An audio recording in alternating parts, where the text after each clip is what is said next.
For this session, we now have our team from the Banyan presenting on our inclusive community-based Home Again program. On the Home Again presentation, we first invite Dr. Lakshmi Narasimhan, the co-director of the Banyan. She's been part of various community-based services like Nalam, which is a well-being-oriented multi-interventional and social support service spearheaded by community mental health workers, and Home Again, which we will hear about now. Welcome, Dr. Narasimhan. We also invite Miss Amelie. Miss Amelie Margaret is a dedicated peer leader with a passion for community care and has been part of the Banyan's Home Again program, lead in Trichy for the past 8 years, overseeing care coordination across 10 homes, managing admin and accounting duties, and ensuring top-notch client care for about 50 service users. Welcome, Amelie. We also welcome Ms. Kirtana Rajgopalan. Hi, Kirtana. She's the program lead for Banyan operations in Chengalpattu, and also currently involved in a research study on the applicability of open dialogue in the Indian context with clients accessing continued care services at the Banyan. So welcome, Kirtana. And we have our very own Ms. Deepika Ishwaran, who leads the Center for Child and Adolescent Mental Health, which focuses on supporting children of parents with mental illness and helps coordinate with the India Center for Transdisciplinary Research, which is a collaboration between Athena Institute, Rye University, Amsterdam, and the Banyan Academy, and also a co-lead on our Grand Challenges Canada grant. Thank you all. Please start. Thank you, Sangamitra. What I'll do is I'll give a very brief context for how we started this work, and Amelie will speak more about what she is doing in her context in Trichy, and Deepika and Kirtana will provide the broader results that we have seen, what we've learned, where we are going from what we have learned. So that will be provided by Deepika and Kirtana. So I'm here only to give a very brief history and context of how the entire thing started. I want to, I think, center first the results that we found from a study that was conducted with support from the Hans Foundation. There were several collaborators who were involved in this, Banyan being one among the many, but there was Ibhas, there was Ashadeep, there was Anjali, there was NIMHANS, there was Hospital for Mental Health Ahmedabad. And what we did is we looked at 43 mental hospitals across different states of India. We went and we met people who had been there for a year or more. And we tried to understand where they were at, what sort of options may perhaps be feasible for them, what were their conditions like at that moment of time. So I want to start off with that. The presentation, yeah, at the bottom.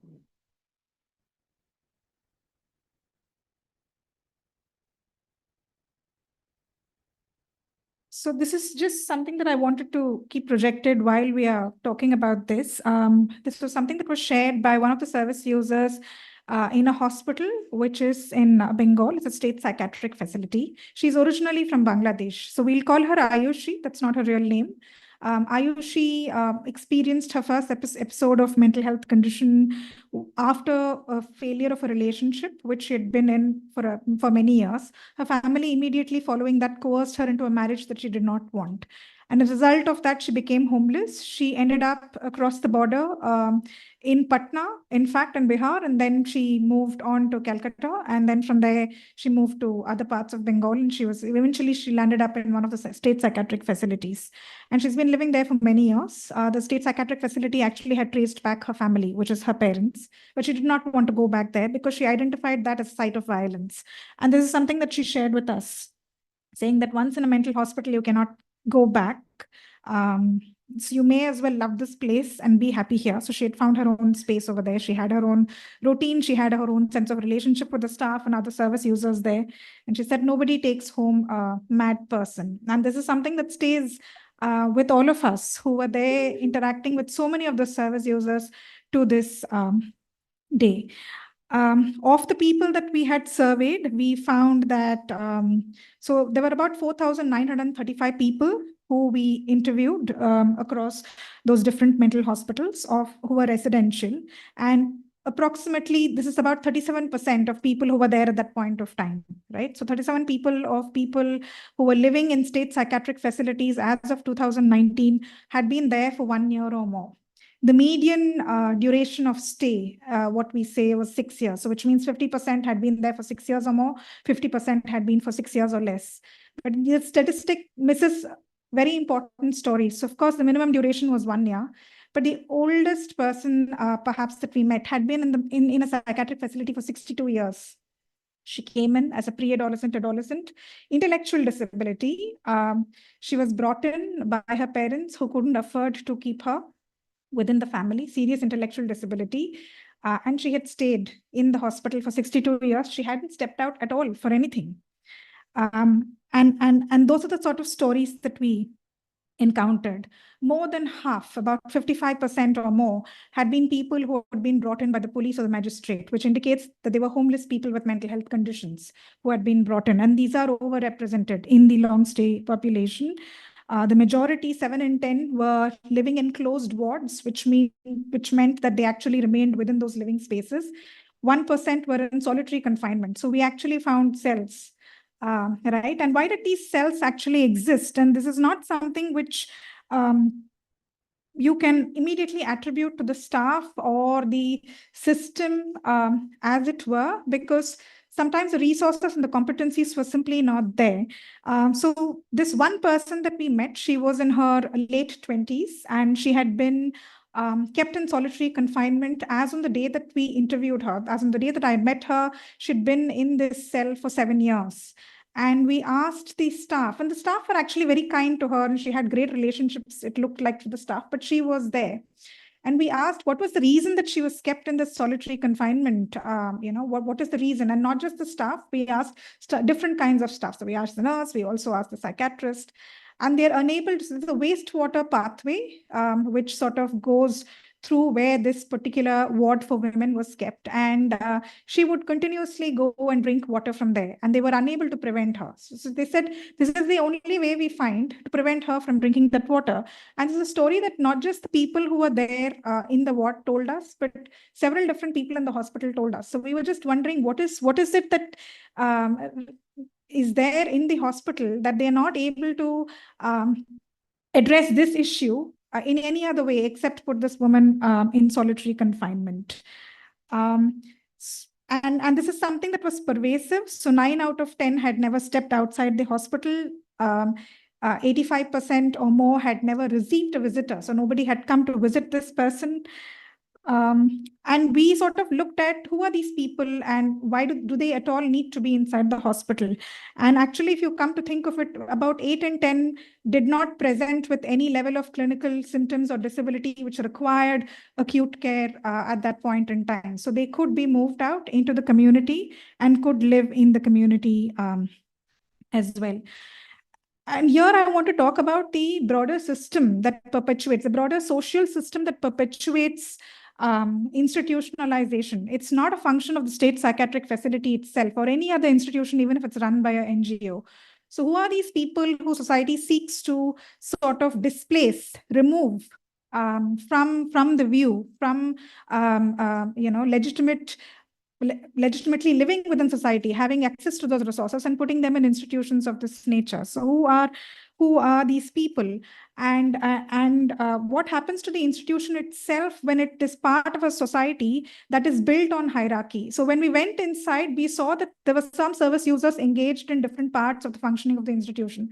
So some of them would help with the filing system, some of them would help with in terms of helping form lines, helping with,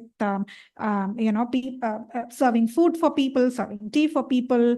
But there were also some who were in charge of cleaning of bathrooms. There was one particular lady that we met who was supposed to, from the time that she came in, she was supposed to help in preparing dead bodies of people who had passed on before it went to the morgue. And why were these people, why was she given this job? Because she came from a particular caste location. In India, we have a hierarchy, a caste hierarchy, and there are certain occupations that are designated for certain castes, and you do it irrespective of where you are at. If that's your social location, you're expected to do it. So who are the people who are cleaning bathrooms in these psychiatric facilities? Who are the service users who are doing files versus cleaning bathrooms? So the institution and what it presents within the institution is not something that exists as a monolith in isolation. It is what we are as a society that's reflected inside as well. And this was a very important thought that I think many of us who interacted with people in these spaces and with the service users, this is what we came away with. And this is something which is not very specific to a state psychiatric facility. So long-term institutionalization is something that emerges in the context of work with homeless people with mental health conditions, irrespective of what your quality of care is. So even in the Banyan, in 2014, our main facility, which is in Mogappair, 8 out of 10 beds were occupied by people who were there for 1 year or more. And we were really looking at what do we do? And many of them actually presented with what one would normatively consider as high clinical needs, right? But what is the point of keeping them inside a hospital? And we were inspired, in fact, by some experiments which some of our service users had tried earlier. So in 2002, we had a first peer group formed. It was called Shakti at that point of time. And they said, we will rent out a house, we will move out, we live in a group home, and let's try that and see. So that was the first, housing with supportive services, so to say, which the Banyan had facilitated, but it was led by this group of people who were service users, histories of homelessness and with a serious mental health condition. A few years later, and I think you will hear Tiruselvi speak about it a little bit more tomorrow. They formed Virudugal, which was again a service user support group. And they said, and some of these women also had children, and the children were institutionalized in children's institutions when they had come into the Banyan. And they said, look, we would like to take care of our children ourselves, but we'd like to do it in the community, in a house in the community. So they, in fact, rented homes in the community. They formed affinity groups. So the way the housing emerges in the Banyan's context, at least in terms of what we've seen, is that these are groups of women who, with shared circumstances, have come together to form friendships, and they want to live as part of these formed families. The children also were also facilitated exits out of their institutional facilities, and they started to live with the mother. Some of the mothers moved on to their communities, established mental health services in their communities, and you will hear more about it as Amali and Tiruselvi will share. The children who came out at that point of time, they're adults now. Some of them are working in jobs, and it's been a pleasure for me to actually see that entire journey of how it panned out. And we were actually very inspired by this journey. And we said, why don't we do it without evaluating readiness for discharge? Let's just do it for everybody. So we had about 120 people or something like that at that point of time. Some of them said, we want to stay here. Some of them said, we want to move out. And fortunately, there weren't many differences between these two groups, except physical health needs were perhaps higher in the group that said we wanted to stay on. And we tried. And that's how Home Again organically started. And we started we in fact first started near our urban facility itself. 11 women moved out, and then we did it in many villages across Tiruporur Taluk, where we already had an established community mental health program, and we were able to negotiate through that relationship housing arrangements, rental agreements. We had staff I don't know, Kavita's, I don't know where she is, but we had our community mental health workers who had great relationships with the community, and they were able to negotiate that space for us. So truly this experiment was about reappropriating those spaces, those dwellings, and those neighborhoods, reappropriating space for people with mental health conditions, with histories of homelessness to live. We have, like I shared yesterday, we've evaluated this through multiple evaluation studies. So 2 of them were controlled trials, and we saw great results in terms of reduced disability, reduced symptoms, increase in community integration. So one of the things that we have found, which I have not found too much in literature, especially in literature related to North American models with housing, is that we've actually found that people have been able to form relationships within the family itself, but also expand networks outside within the community itself. So that's something that is different in terms of what we found. In the more recent study, which was just single group pre-post, a couple of interesting results that I just want to share and leave it with that. The first is that we found that so in the most recent study, about 60% of people who enrolled in housing came from NGO-run institutional facilities, but 40% came from state psychiatric facilities. And we found that the reduction in disability and increase in hope and increase in community integration was much more pronounced for the group that exited state institutional facilities. So this got us to thinking in terms of when we are talking about deficits, so to say, in evaluation of mental health conditions, how much of it is actually accrued on account of institutionalization by itself, long-term institutionalization itself. And therefore, where do we stop with acute care and look on to other kinds of facilities that people may perhaps require? So that's the first thing. The second thing that we found is that men actually experienced a greater reduction in disability. And what is this an account of? So where do the gender disparities start? Do they start even before they exit the hospital, or is it something that gets more pronounced when they exit the hospital? So that's a second important result, an interesting result that I thought I will share with this group today. And lastly, I want to sort of end with this insight that we developed. So 2014, I shared with you that we had 8 and 10 beds occupied by people with long-term needs who had been with us for a year or more. And at that point of time, when we also evaluated, so we were also bringing in new people into the system and trying to get them back into their families, right? And we found that only a quarter of people who were coming into the system, which was caring for a large group of people with long-term care needs, only about a quarter were going back. But by the time in 2017, when we had brought down the number of people who were there in this facility to less than 20%. So less than 20% of beds occupied by those who require long-term living arrangements, our reintegration rate improved drastically. So suddenly we had, out of every 10 rescues that came in, we had 6 people going back to their families. So it is truly, you can provide the best quality of care. You can be very dignified in what you do, but it's very important that systems are not overburdened. And I'd like to draw from Dr. Peena's presentation, where she spoke about, today something is relevant to meet the service user's need. Tomorrow something may be more relevant. And to allow for that evolution to happen and to consciously go back and keep reiterating the core value with which you work is so important. So we are experimenting now with Home Again also, given based on service user needs, where based on feedback given by Amalie and her team. So we worked on scatter site, but we also said that, look, it can't be too scattered. It also needs to have some kind of a cohesion where people are also able to draw with familiarity of others with a similar experience. There are some people who prefer not too much to be in the community gaze. They prefer to have be part of a larger group. So we also have apartments, 4 apartments where people sort of have their discrete spaces, but also have a sense of community within the safe space. So we're also experimenting and we're also trying, and we hope to learn more from discussions from this group here. Thank you so much.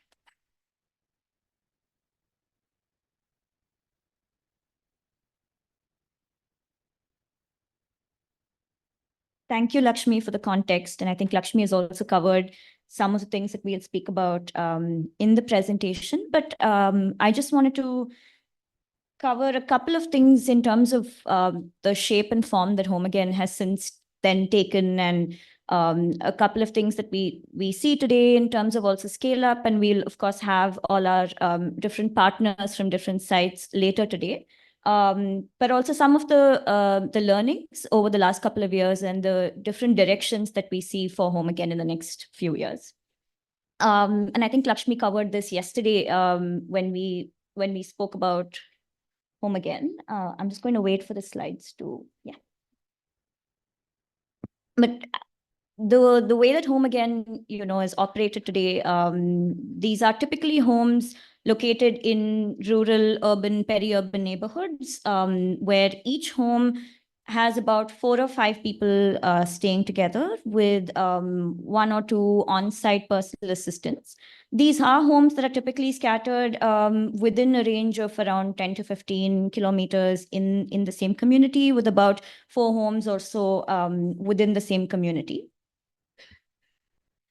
In addition to housing, the intervention package, so to speak, includes a range of services. So this includes social care support, which means, facilitating employment pathways, opportunities for livelihood, various welfare schemes, state-sponsored government entitlements, access to also socialization, what Lakshmi was talking about in terms of being able to build relationships within the community, pathways for recreation in different ways that service users understand it and, exercise choice, opportunities for also faith-related, it could be visiting places of worship, activities that they sort of envision as, being able to do at home at their own house.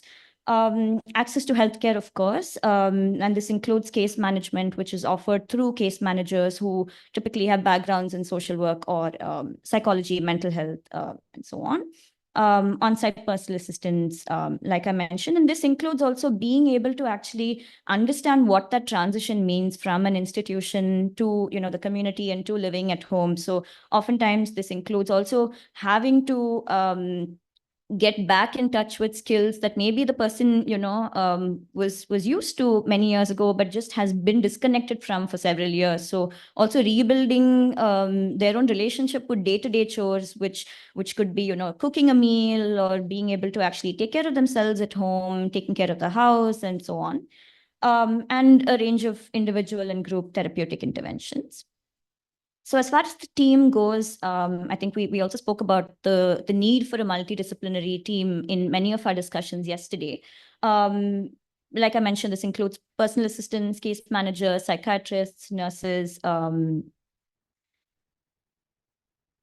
In the last few years, particularly, Home Again, has seen a lot of expansion. So like Lakshmi mentioned, it was formally piloted in 2015. And back then, the pilot was focused on 2 districts in Tamil Nadu, Chengalpet and Chennai. In the last couple of years, Home Again has been taken to scale across 10 Indian states and 2 other countries, Sri Lanka and Bangladesh, in collaboration with various different local implementation organizations who we'll hear from later today.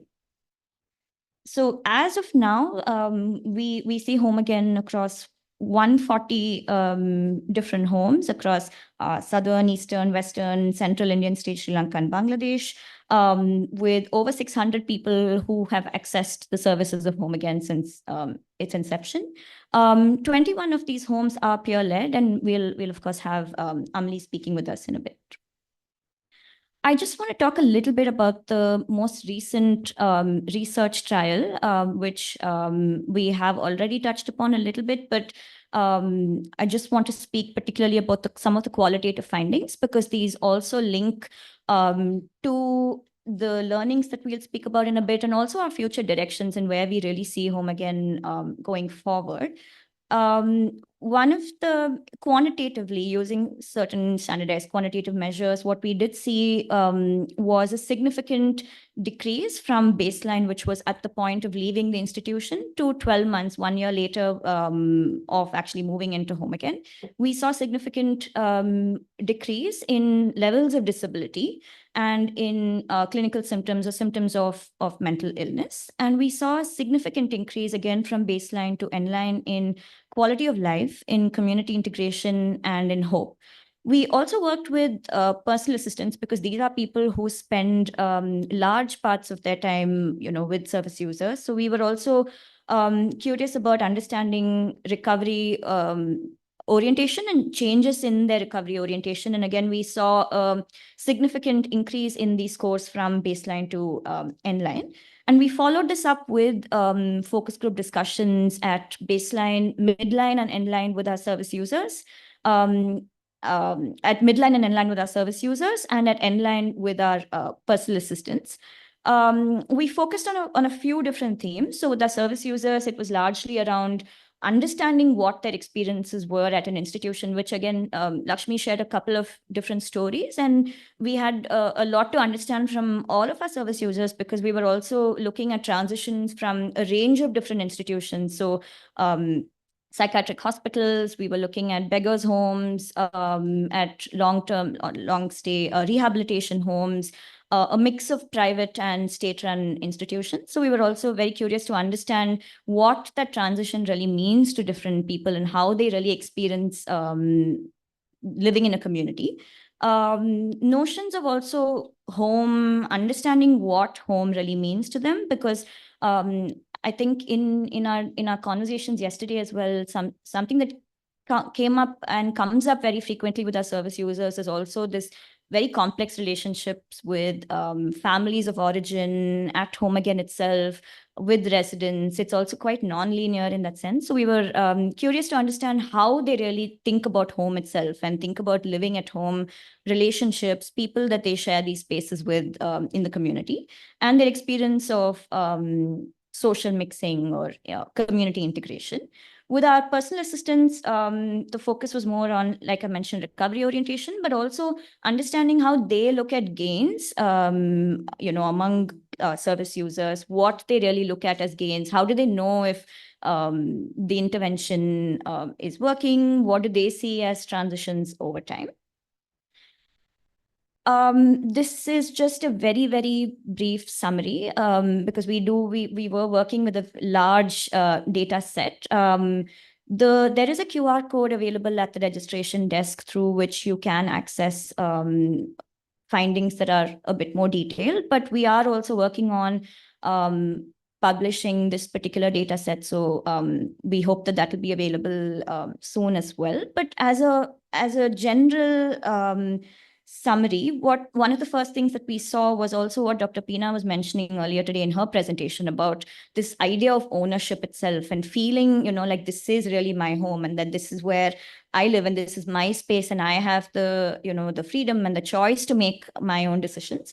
So that was an overarching theme that we saw for many service users. So just being able to transition out and live at home brought in that sense of physical ownership and the sense of, respect and dignity of living in their own space, being able to also build their own routines and understanding how they would like their day to, look. Many participants spoke about also being able to learn different skills. So for some people, this meant just accessing and being able to build skills that they once had. For many, it was, never being able to do something earlier, but learning that skill for the first time. It could even, just be being able to cook their own meal for the first time and what that really meant to them.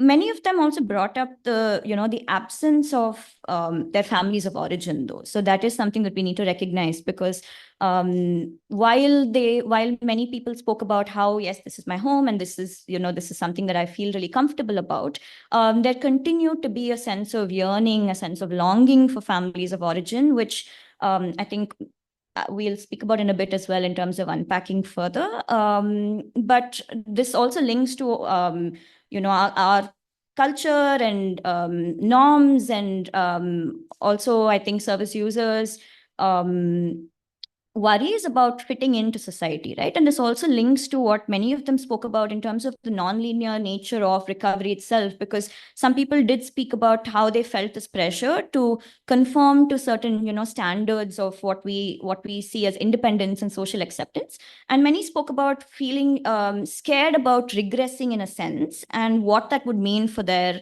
future, in the community, being sent back to the institution perhaps, and so on, which also affects the way that they think about recovery itself.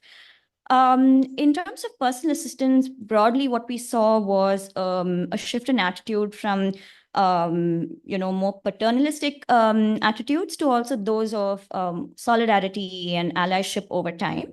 Many PAs did speak about initially, experiencing some sense of isolation in the community. This was a new experience for the community, for them. And so bridging some of those gaps and also tackling stigma, in many cases was challenging for many of them. Over time, many PAs did speak about increasing care and support from neighbors and communities. And I think Keertana in a bit will also speak about how in the Home Again context, how we engage with communities. But I think a common challenge that many PAs did bring up was the lack of accommodations for neurodivergence and disability in general in the community. For example, when we talk about work and employment pathways, which again was brought up in yesterday's panel as well, while we can facilitate employment pathways, what does it mean for service users to be able to sustain, employment over time, and for the non-linear nature of mental illness to also for that to be supported and for them to not have to withdraw and leave a particular job because of the nature of their illness. I'm going to request Keertana to speak a little bit about some of our highlights over the last few years.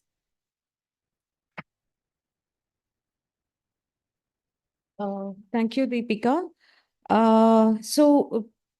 During the course of our time, like close to 1,159 service users have transitioned out of long-term stay. And many of these users are from the regional mental health hospitals, other NGOs and rehabilitation homes. And this has again, shattered the myth that is centered around traditional notions of care.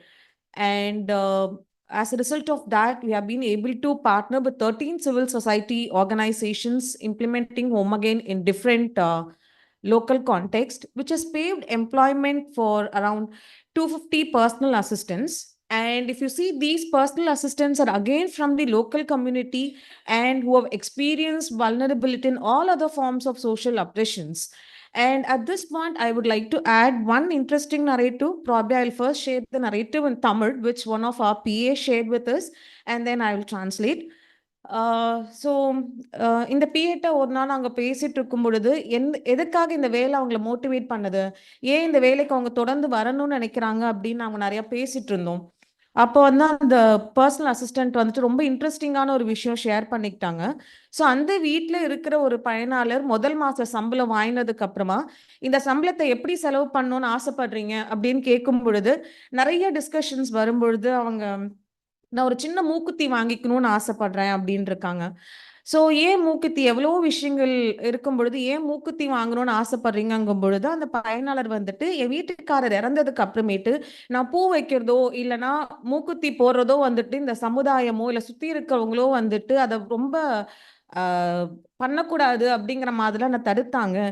So இவ்வளோ நாள் எனக்கு பிடிச்சதை என்னால் பண்ண முடியல. இப்போ நான் சம்பாதிக்கிறேன், எனக்கு பிடிச்ச மாதிரி இந்த வாழ்க்கையை நான் வாழணும்னு ஆசைப்படுறேன், எனக்கு பிடிச்ச மாதிரி நான் என்னை வந்துட்டு என் வாழ்க்கையை நான் அழகுபடுத்திக்கணும்னு நினைக்கிறேன் அப்படிங்கிற மாதிரி அந்த பயனாளர் சொல்லும் பொழுது அந்த நொடியில நம்ம பர்சனல் அசிஸ்டன்ட் யோசிச்சிருக்காங்க, இவங்க இந்த வாழ்க்கையை வாழணும்னு ஆசைப்படுறாங்க, இதுக்கப்புறமேட்டு இந்த வாழ்க்கை எனக்கு பிடிச்ச மாதிரி வாழணும்னு அவங்க ஆசைப்படும் பொழுது எது என்ன தடுக்குது, ஏன் என்னால எனக்கு பிடிச்ச மாதிரி இந்த வாழ்க்கையை வாழ முடியலன்னு சொல்லி அந்த பிஏ யோசிச்சு அவங்களுக்கு ஏத்த மாதிரி அவங்க லைஃப் ஸ்டைலை வந்துட்டு அவங்க மாத்திக்க ஆரம்பிக்கிறாங்க. So just to translate, so there's a lot of discussion with our PAs on what keeps them motivating to continue in this work. And one of the PAs shared an interesting narrative. So one of her users, after receiving her salary, there was a lot of discussion on, how she wants to spend this money and all those things. And that point of time, the user said she wants to buy a nose-pin. And PA out of interest, she asked, like, there are so many other things and why nose-pin in particular? And then the user shared, like, post the death of my husband, the society or the community I lived in did not allow me to, wear a nose-pin or, adore a jasmine flower or whatever it is. And then I want to live my life. After I receive my salary, the moment I get my salary, that gives me so much of confidence, and I want to live the life which I was, restricted from to. And at that point of time, the PA started thinking, when she is so motivated, so determined to live the life she wants to, what stops me? And there is a lot of mutual learning and mutual respect and mutual connection that, the personal assistants and the users share. And, having formed families in our community, shattered two myths. One notion towards biological families and also notions towards traditional care approaches. And during the course of time, we also had active participation from various local authorities like the district collectors visiting our programs, the magistrates, the disability officers, and we also had our users participate in various Grama Sabha meetings where they used to talk about the community they live in, the common problems they face in the community, and also what supports them and what kind of services they need.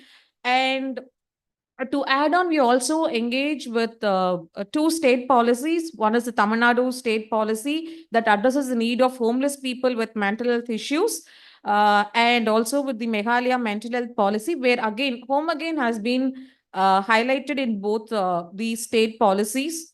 And we also receive different kinds of support, be it in kind or cash and various other forms from the different stakeholders, where we have budgetary allocation of 50 lakhs from the Commissioner of Disability, from the government of Maharashtra, and 34 lakhs from the government of Andhra Pradesh towards implementation of Home Again. And also recently, the Tamil Nadu government has announced an allocation of rupees 50 lakhs set up Home Again in 5 districts in the state. And the Muhamma Panchayat in Alapi has adopted our Home Again model to address the need of long-term care. So, being here and, working with the people in distress and vulnerabilities and having a Home Again kind of a model has opened up a lot of dialogues and opened up a lot of avenues for discussion towards the narratives around mental health and also about traditional notions of care. And now I request Amalee Akka to share her inspiring journey with us.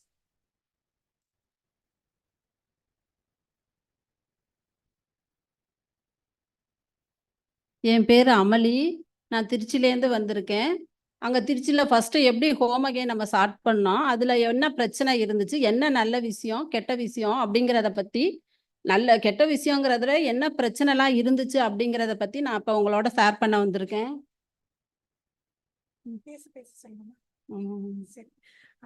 So I'm just translating what she's saying. My name is Amalee. I have come here to share my experience of setting up and running Home Again in Trichy. I'm going to talk to you about what challenges or problems we faced, what went well, what did not go well. இப்போ எப்படி எனக்கு banyan அப்படி தெரியும் அப்படின்னு வச்சுக்கிட்டா, நானும் அக்காவும் மனநல பாதிக்கப்பட்டு தான் பேனியன் ஃபர்ஸ்ட் எங்களுக்கு தெரியும். பேனியன் தெரிஞ்சு அங்கே சரியானதுக்கு அப்புறம் எங்களுக்கு ஒரு ஆசை வந்துச்சு, எங்கள் சொந்த ஊரில் வைக்கணும், சொந்த கம்யூனிட்டியில் நம்ம மாதிரி மனநல பாதிக்கப்பட்டவங்கள வைக்கணும்னு சொல்லிட்டு நாங்கள் ஸ்டார்ட் பண்ணோம். அது என்ன குறிக்கோளுக்காக ஏன் எங்கள் ஊரில் வைக்கணும் அப்படின்னு நாங்கள் நினச்சோம்னா, ஃபர்ஸ்ட் விஷயம், அந்த ஊரில் மனநல பாதிக்கப்பட்டதுன்னா என்னன்னே தெரியாது. மனநல பாதிக்கப்பட்டவங்க கூட சொல்ல மாட்டாங்க, பைத்தியம் வருது போகுது இந்த மாதிரி விஷயங்கள் தான் சொல்லுவாங்க. அப்படியே இருப்பாங்க, யாராவது சாப்பாடு தருவாங்க, சில பேர் சாப்பாடு தரமாட்டாங்க, அப்படியே அவங்க இறந்துருவாங்க. அந்த ஒரு விஷயத்த சின்னதுலேருந்தே பார்த்ததுக்கு அப்புறம் பேனியனுக்கு வந்ததுக்கு அப்புறம் தான் இந்த மாதிரி ஒரு விஷயம் பண்ணணும், மனநல பாதிக்கப்பட்டவங்களுக்கு நம்ம வேலை பண்ணணும், நம்ம ஊர்ல ஸ்டார்ட் பண்ணுங்கிற ஒரு விஷயம் என் மனசுல தோணுனதுனால நாங்க ஹோம் அகைன் அப்படிங்கிற மாடலை நாங்க ஸ்டார்ட் பண்ணணும்னு சொல்லி அந்த கம்யூனிட்டியில போய் நாங்க இது மாதிரி வேலை பண்ணணும்னு கேட்கிறப்ப அந்த கம்யூனிட்டியில கொஞ்சம் கூட ஏத்துக்கவே இல்லைன்னா வீடு தரமாட்டேன்னு சொல்லிட்டாங்க. ஃபர்ஸ்ட் விஷயம், அந்த கம்யூனிட்டியில வீடு கிடைக்காது. அதே மாதிரி வேலைக்கு ஆள் கேட்டோம்னா பயந்தாங்க, மனநலனாவே பயமா இருக்கு, மனநல பாதிக்கப்பட்டவங்க நம்மள அடிச்சிருவாங்களோ, இல்லைன்னா அந்த மாதிரி இடத்துல வேலை செஞ்சா நம்ம அந்த மாதிரி ஆயிடுவோம், அந்த மாதிரி விஷயம் எல்லாம் வேலைக்கு சேரும் போது அந்த ஆட்கள்லாம் சேர மாட்டேன்னு சொன்னாங்க. அது மாதிரி வீடு தர மாட்டேன்னு சொன்னாங்க. அப்புறம் ஒரு கம்யூனிட்டியில போய் நாங்க ஏதாவது இது மாதிரி சின்ன ஹெல்ப், எங்களுக்கு இது மாதிரி கொஞ்சம் கடைகள்லையோ ஏதோ ஒரு விஷயத்துல கொஞ்சம் நீங்க பொருள் கொடுங்க, அந்த மாதிரி கேட்கும் போதுல எந்த விதமான சப்போர்ட்டுமே இல்லை. அதாவது சொந்தக்காரங்களே என்ன சொன்னாங்க அப்படின்னா, நீ இது பண்றியே, இந்த மாதிரி சரியில்லாத ஆளுங்களை கொண்டு வந்து வைக்கிறே, நீனே சரியில்லை, எப்படி இந்த கம்யூனிட்டியில வச்சு ஏத்துக்குவோன்னு பெரிய பெரிய ஆளுங்கள்லாம் ரொம்ப விஷயம் பண்ணாங்க. அதெல்லாம் சமாளிச்சு அப்புறம் நாங்க எப்படி ஸ்டார்ட் பண்ணலான்னு கேட்டப்ப அதெல்லாமே நாங்க பேனியர்ல சொல்லவே இல்லை. சொல்லாமே சரி எங்க வீட்ல வைக்கலாம் என்ன சொன்னாங்க வீடு பார்த்துட்டீங்களாம்லே அப்படின்னு கேட்டவ ஃபர்ஸ்ட் நான் சொன்னேன் எங்க வீட்ல பண்ணுங்க ஏன் இதெல்லாம் சொன்னா பண்ண மாட்டாங்களோன்னு ஒரு பயம். அதனால எங்க வீட்ல பண்ணுங்களேன்னு சொல்லி எங்க வீட்ல ஒரு 4 பேர் வச்சு ஃபர்ஸ்ட் நாங்க ஹோம் அகைன் ஸ்டார்ட் பண்ணோம். ஹோம் நான் சொல்லிடுறேன். நான் மறந்து போயிடுவேன். How do I know the Banyan? I know the Banyan because both my sister and I have survived mental health, have survived mental illness. So we both were affected with mental illness, and we came to the Banyan first. Actually, her sister came, and then Amali came. So we came to the Banyan, and when we recovered and we went back to our village, we desired to start something for people with mental health conditions in our village. And why did we want to do it? Because in our village, people had absolutely, they had no clue of what mental illness was, what people with mental health conditions are truly, something that they did not know. So we were very motivated to start this in our village. And we came and we had discussions and we said, let's start home again. When we initially wanted to start home again, people did not want to give us homes. They said, why are you trying to come and keep... Paityam is a derogatory reference to people with mental health conditions in the in the Tamil Nadu context. So why do you want to come and keep mad people inside the village over here? When we wanted to go and look at shops to deliver groceries, etc. for us, they completely refused. In fact, my own relatives said, you are not all right. You are bringing people who are not all right and you're trying to keep them in the community. So at that time, we thought in our house, let's first start with 4 people, and we brought 4 people. We hid all of this from the Banyan though, right? And we did not really tell the Banyan up front. They kept asking us, have you found homes? Have you found homes? We hid all of these problems. We said, we'll first start with my home and let's bring 4 people into my home. And that's how it started. அப்படி start பண்ணப்ப நம்மளுக்கு என்ன தெரிஞ்சுன்னா ரொம்ப நல்ல விஷயம் home அகைன்ல நம்ம பார்த்தோம். என்ன பார்த்தோம்னா ஹோம் அகைன்ல ஒரு வீடு எடுத்து அவங்கள வைக்கிறப்ப அவங்களே அவங்க வீட்டுல இருக்கிற மாதிரி உணர்ந்தாங்க. ஒரு குடும்பம் மாதிரி அம்மா அப்பா அக்கா தங்கச்சி நம்ம இருக்கிற மாதிரி அவங்களே அவங்க ஃபர்ஸ்ட் விஷயம் அவங்களே அவங்க உறவு முறை வச்சு பேச ஆரம்பிச்சாங்க. அம்மா அக்கா தங்கச்சி அந்த மாதிரி விஷயம் சொல்ல ஆரம்பிச்சாங்க. அடுத்த விஷயம் அது என் வீடு என் பொருள் அப்படிங்கிற அவங்களுக்கு உணர்வு வந்துச்சு. 3வது விஷயம் செல்ஃப் கேர். அவங்களே அவங்க பார்த்துக்க ஆரம்பிச்சாங்க. ஹாஸ்பிட்டல் செட்டப்ல இருக்கும் போது அவங்கள ஒருத்தவங்க பார்க்கறது, குளிக்கிறதா இருக்கட்டும், துணி துவைக்கிறதா இருக்கட்டும், அவங்க செல்ஃப் விஷயத்த பார்க்கறது இருந்தது. ஹோம்இங்க வந்ததுக்கு அப்புறம் அவங்களே அவங்க விஷயத்த துணி துவைக்கிறது எல்லாமே அவங்களே அவங்கள பார்த்துக்க ஆரம்பிச்சாங்க. அடுத்து 4வது விஷயம் சமைக்கலாம் ஆரம்பிச்சாங்க. சமைக்க ஆரம்பிக்கிறது, அதுக்கப்புறம் எனக்கு சப்பாத்தி தேய்க்க தெரியும், எனக்கு டீ போட தெரியும், சாப்பாடு செய்ய தெரியும், அந்த மாதிரி விஷயம் அவங்களே அவங்க வீடுகள்ல எல்லா விஷயமும் பண்ண ஆரம்பிச்சாங்க. அப்புறம் சமுதாயத்துல ஒரு ஆளா ஆனாங்க. எப்படி சமுதாயத்துல ஒரு ஆளா ஆகுறாங்கன்னா அவங்க கோயிலுக்கு போறது, மார்க்கெட்டுக்கு போறது, கடை வீதிங்களுக்கு போறது, அதுக்கப்புறமேட்டுக்கு பக்கத்து வீடுகள்ல எல்லாம் நல்லா பேசி பழகுறது, அவங்க குழந்தைய கொண்டு வந்து விடுறது, இவங்க போறது, ஏதாவது ஃபங்க்ஷன்னா போறது, அந்த மாதிரி விஷயம் எல்லாம் பண்ணும் போது அவங்க சமுதாயத்துல ஒரு ஆளா ஆயிடுறாங்க. So the one good thing that the first initial good things that came about when we started this home again, when the first home was set up and people started living in home again, is that they felt this was their own home. They felt ownership over the place and they formed relationships, just as how in a family you have mother, father, children, perhaps grandparents. In a similar way, they took on different kinds of social roles and they started living as part of families within this home because they felt like this is my home. These are things that I own inside the house. They also started looking after the home. They started also looking after themselves. So taking care of themselves was something in the hospital was thought of as something that somebody else did. But once I am in my own home with my own space, I started doing it on my own inside this space. They also became Samudayatla or aal. I don't know what's a great English translation for this, but basically they also became a member within the community. So a member within the community context in which they were living, they became a member in that. And how did they become a member? Because they would go to shops, they would buy something from shops in the vicinity. They would go visit neighbors. Neighbors would start visiting them. Some neighbors would leave children. I'm running an errand, leave my child, take care of my child for some time, and then come back. They would go participate in events, festivals, or any kind of an event that was happening in the community. You get an invitation from a neighbor, they would go start participating in that. Through all of these, they became also a member, an accepted member within that community.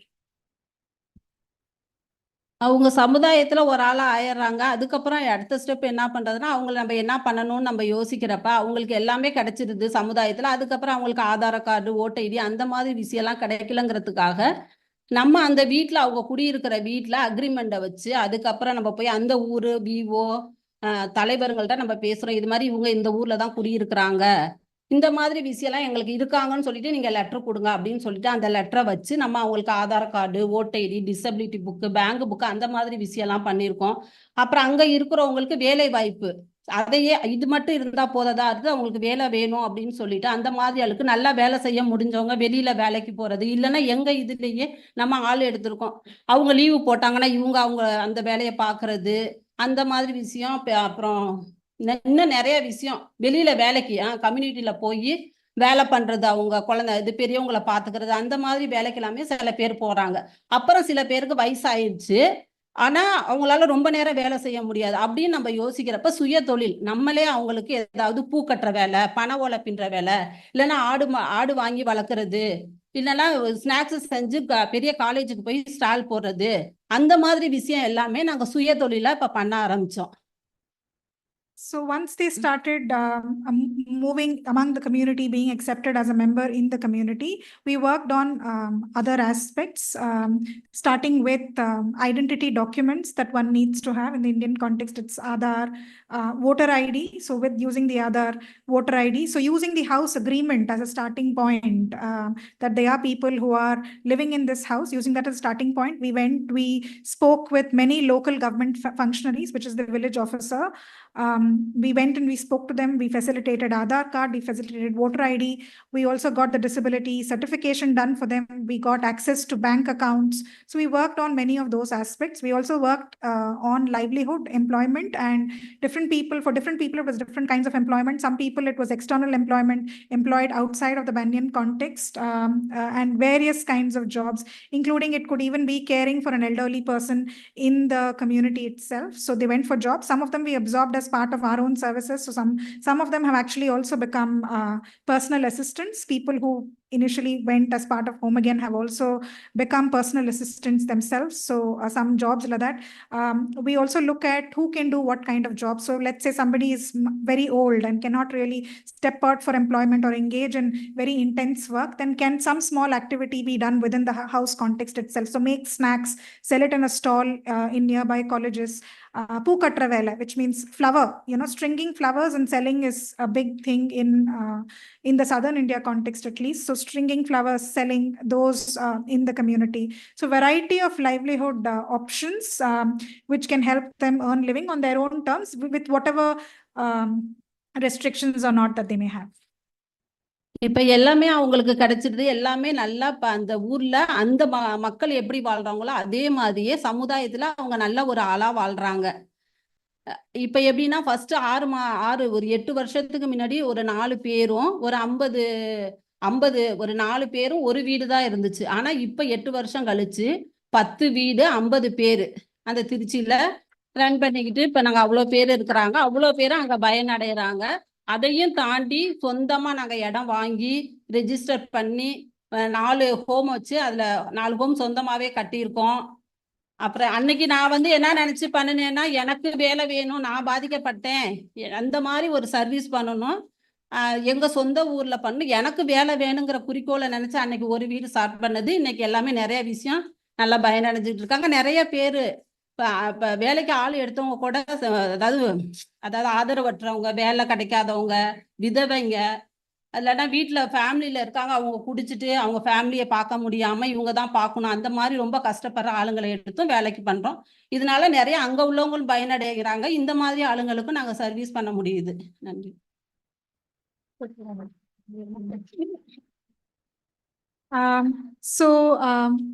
We started with one home, 4 people. Today we are at 10 homes, 50 people. I have been able to build 4 homes. We've raised money. We've built 4 homes.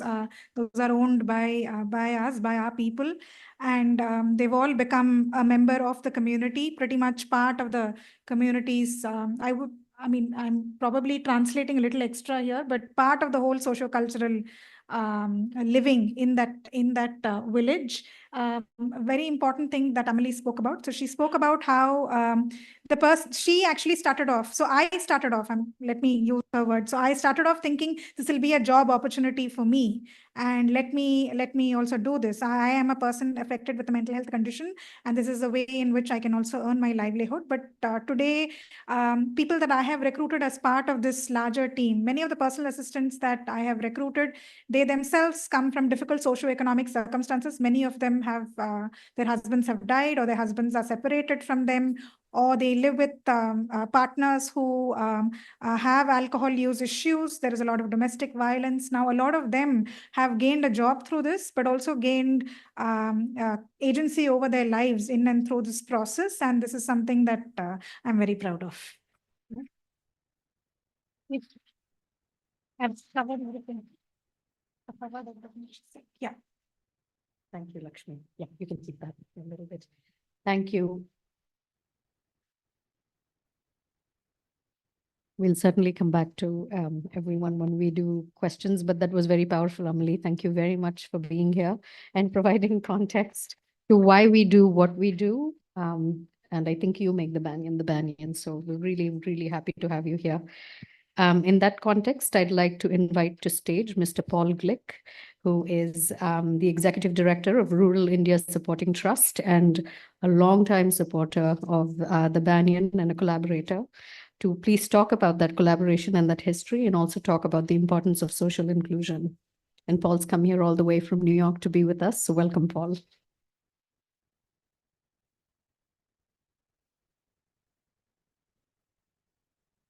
Hello, everyone.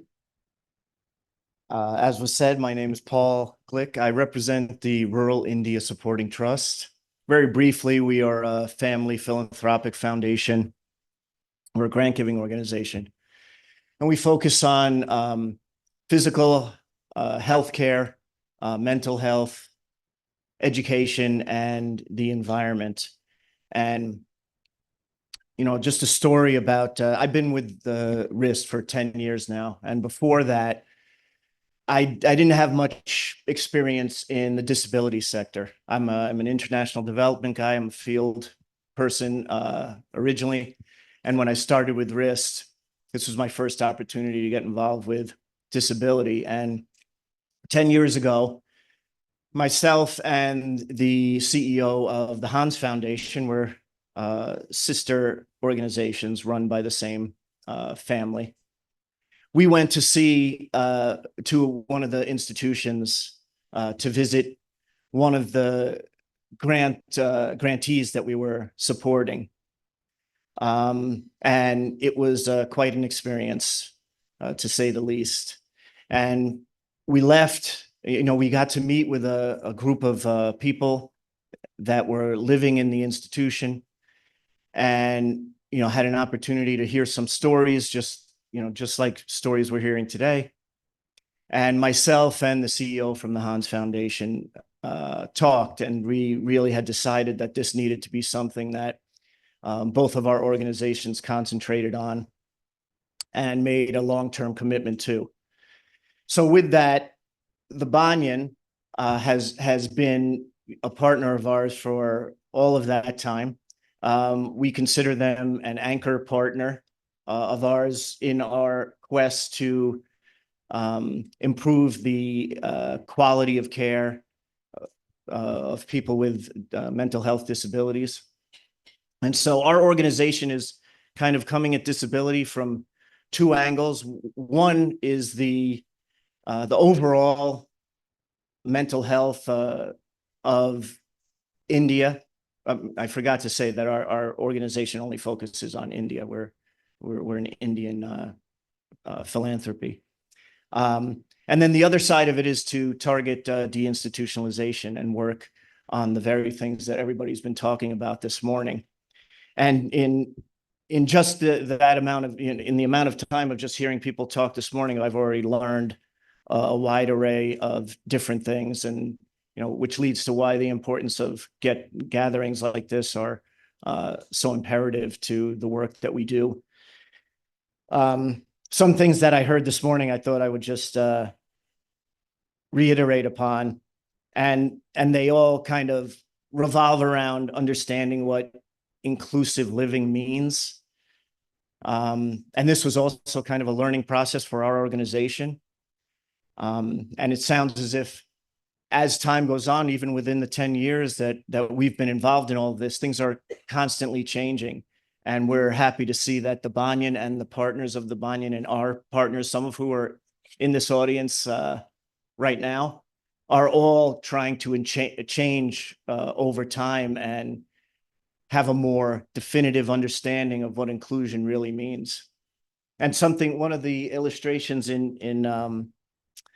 the previous presentation about equality and equity, just that picture alone really, hammers home the work that we all have to do. And it's not an easy process, but with the support of organizations like ours and Grand Challenges was presenting and some other funders, we feel like together that we can try to accomplish getting people out of these living situations and allowing them to live lives just like the rest of us. So I don't want to take too much time, but one other thing about the evolution of the service and the thinking of the process of thinking.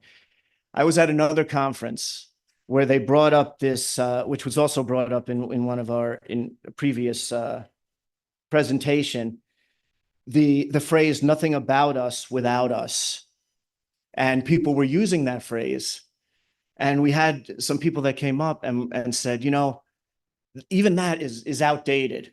It shouldn't be nothing about us without us. It's just nothing without us. So, I think that that's, an important point to bring home. And I just am happy to have the opportunity to be here and to hear, all of these great programs that are going on, and to see maybe where myself and some other organizations can fit into the whole scheme of things. So thank you very much.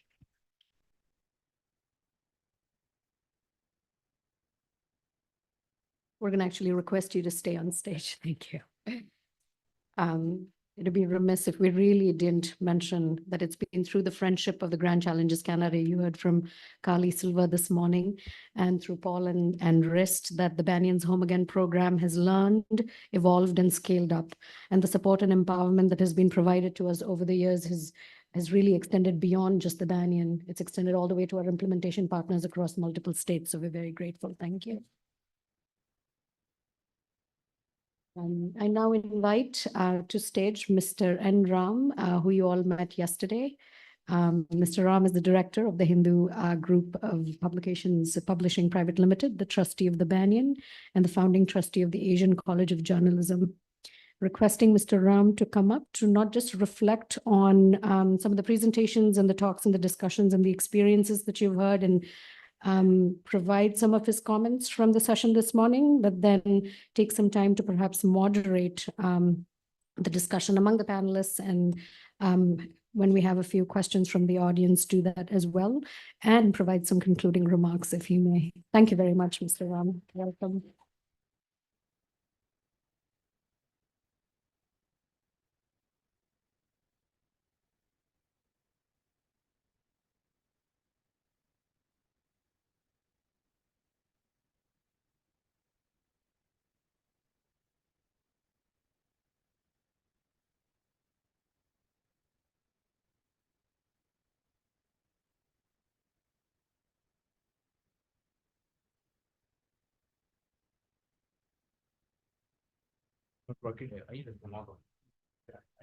Yes.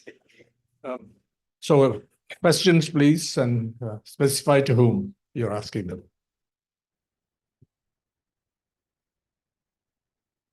Yes. Yeah, Now this. Could you introduce yourself?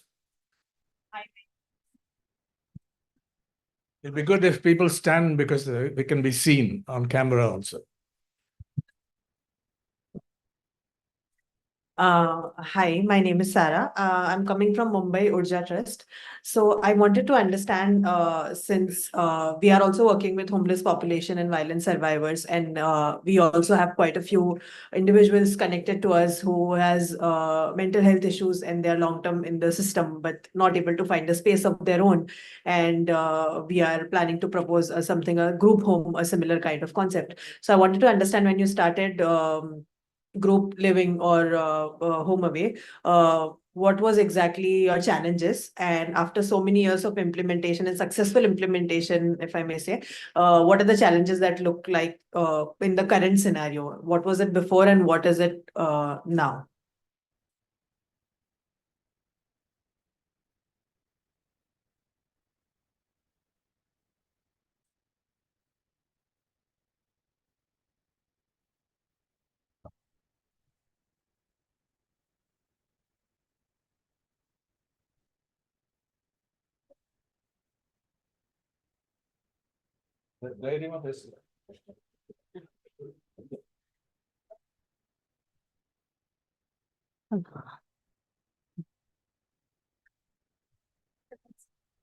First ஆரம்பிக்கும் போது ரொம்ப கஷ்டம் இருந்துச்சு. என்னன்னா அந்த எங்க சைடுனா மனநலனா என்னன்னு தெரியாம இருந்துச்சு, அவேர்னஸே இல்லாம இருந்துச்சு. மனநலனா பைத்தியம் அவ்வளவுதான் அவங்களுக்கு தெரியும், அவங்க அவ்வளவுதான் செத்து போயிருவாங்க, அதோ இருக்கிற வரைக்கும் இருப்பாங்க, அவங்க செத்துருவாங்க, அந்த மாதிரி ஒரு இதுதான் இருந்துச்சு. அது இப்பதான் காலம் மாறிடுச்சு. இப்ப நிறைய விஷயம், இப்ப எவ்வளோ பேர் நம்ம மனநலத்துக்காக வேலை செய்யறோம். அப்ப அப்படிங்கிறப்ப நம்ம என்ன பண்ணலாம், அவங்களுக்கு நம்ம புரிய வைக்கலாம். இந்த மாதிரி விஷயத்துல நம்ம அவங்களுக்கு புரிய வைக்கலாம். அதுக்கப்புறமேட்டுக்கு ஏன்னா ஃபர்ஸ்ட் இப்ப எங்க சைடு என்னன்னு சொல்லிட்டீங்கன்னா, அதுதான் முக்கியமான காரணம். எங்க சைடு என்னன்னே தெரியாம இருந்துச்சு. அது இப்ப ஒருத்தவங்க பாதிக்கப்படுறாங்கன்னா, இப்ப பாருங்க, நாங்க நலம்ங்கிற ஒண்ணு ஸ்டார்ட் பண்ணியிருக்கோம். இப்ப நாங்க நினைச்சோம் ஃபர்ஸ்ட் எங்க ஆளுங்களுக்கு தான் சர்வீஸ் பண்ண முடிஞ்சுச்சு, அந்த கம்யூனிட்டியில இருக்கவங்களுக்கு எங்களால ஒண்ணும் பண்ண முடியல அப்படிங்கிறத யோசித்து இப்ப நாங்க நலம்ங்கிற ஒண்ணு ஸ்டார்ட் பண்ணியிருக்கோம். அப்ப அந்த கம்யூனிட்டியில இருக்க நிறைய பேர் கேட்டாங்க. அப்ப நான் மேம்கிட்ட சொன்னேன், எங்களுக்கு மெடிசன் கொடுங்க, இந்த மாதிரி ஆளுங்க இருக்காங்க, என்ன பண்றதுன்னு தெரியல. அந்த மாதிரி இருக்கிறதுக்கு தான் இப்ப நலம்ங்கிற ஒண்ணு ஸ்டார்ட் பண்ணிருக்கோம். அது மாதிரி நம்மளுக்கே தெரியாது, நம்ம ஸ்டார்ட் பண்ணும் போது நிறைய பிரச்சனைகள் வரதான் செய்யும். அதெல்லாம் மீறி நம்ம பரவாயில்ல, அதெல்லாம் நம்ம எதுவும் பரவாயில்ல, வீடு தரலையேன்னு நான் இருந்திருந்தேன்னா என்ன ஆயிருக்கும், நான் வீடு தரல மேம் யாரும் அப்படின்னு நான் அவங்கள்ட்ட நான் சொல்லியிருந்தேன் அன்னைக்கு, அவ்வளவுதான் இந்த பிரச்சனை இதா இருக்காது, நடந்திருக்காது, இவ்வளவு விஷயமும் நடந்திருக்காது. ஆனாலும் நான் சொல்லல. Translation, மொழிபெயர்ப்பு. So yes, there will be a lot of difficulties initially. So she reiterated what she said also in her presentation, that nobody in my village knew what mental health condition was. They all thought Pythium. So they will live like this and they will die like this. And that is what the attitude was. And it was very, very difficult initially.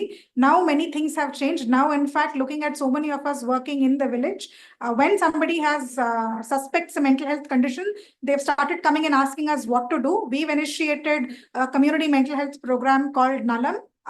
So when people from the community come, since they are more aware now, they come to us for help and we facilitate community-based services. So what very importantly, what she said is, if I had at that point of time, no one is giving a house, if I had given up and if I had told the Banyan that no one is giving us a house, I couldn't have come this far. So you will face challenges. Challenges will keep changing. But over a period of time, as you work in the community, you make your presence felt. And I'm also adding some bits that from my own experience, that yes, initially it's very, very difficult.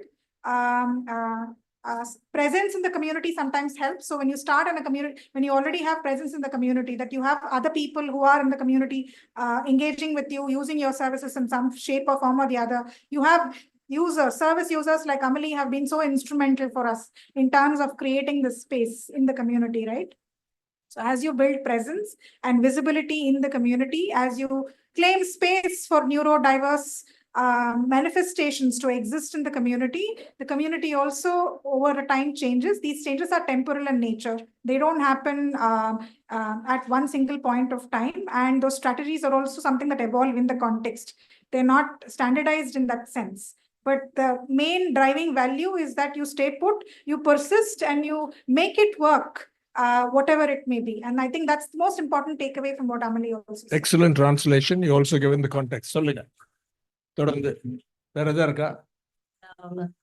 முடிச்சிடுங்க. அதனால நம்ம என்னன்னா நம்ம யோசிக்கலாம் வேணாம். ஏன் பண்ணணும், ஆரம்பிக்கலாமா, இல்ல பயமா இருக்கு, இல்லைன்னா நடக்குமா அப்படிங்கிறத நம்ம யோசிக்காம எந்த ஒரு விஷயமுமே நம்ம எதுவும் பண்ணாம நம்ம பண்ணலாம். வரும் பிரச்சனை, எந்த வேலை பண்ணாலும் வரும். அது மாதிரி இந்த வேலை பண்ணாலும் பிரச்சனை வருதுன்னு நம்ம ஸ்டார்ட் பண்ணலாம். ஏன் ஸ்டார்ட் பண்ணும் போதே ஏன் பிரச்சனை வரும் பண்ணலாமா அப்படின்னு நம்ம யோசிக்கிறப்ப எந்த வேலை பண்ணினாலுமே பிரச்சனை வரதான் செய்யுது. அதே மாதிரி இந்த வேலை பண்ணாலும் பிரச்சனை வரட்டும், அதை நம்ம சமாளிப்போம் அப்படின்னு சொல்லிட்டு தான் ஸ்டார்ட் பண்ணணும் நம்ம. Can someone please translate that?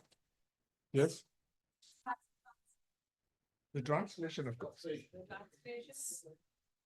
And I have They want to know why people applauded. I have one more question.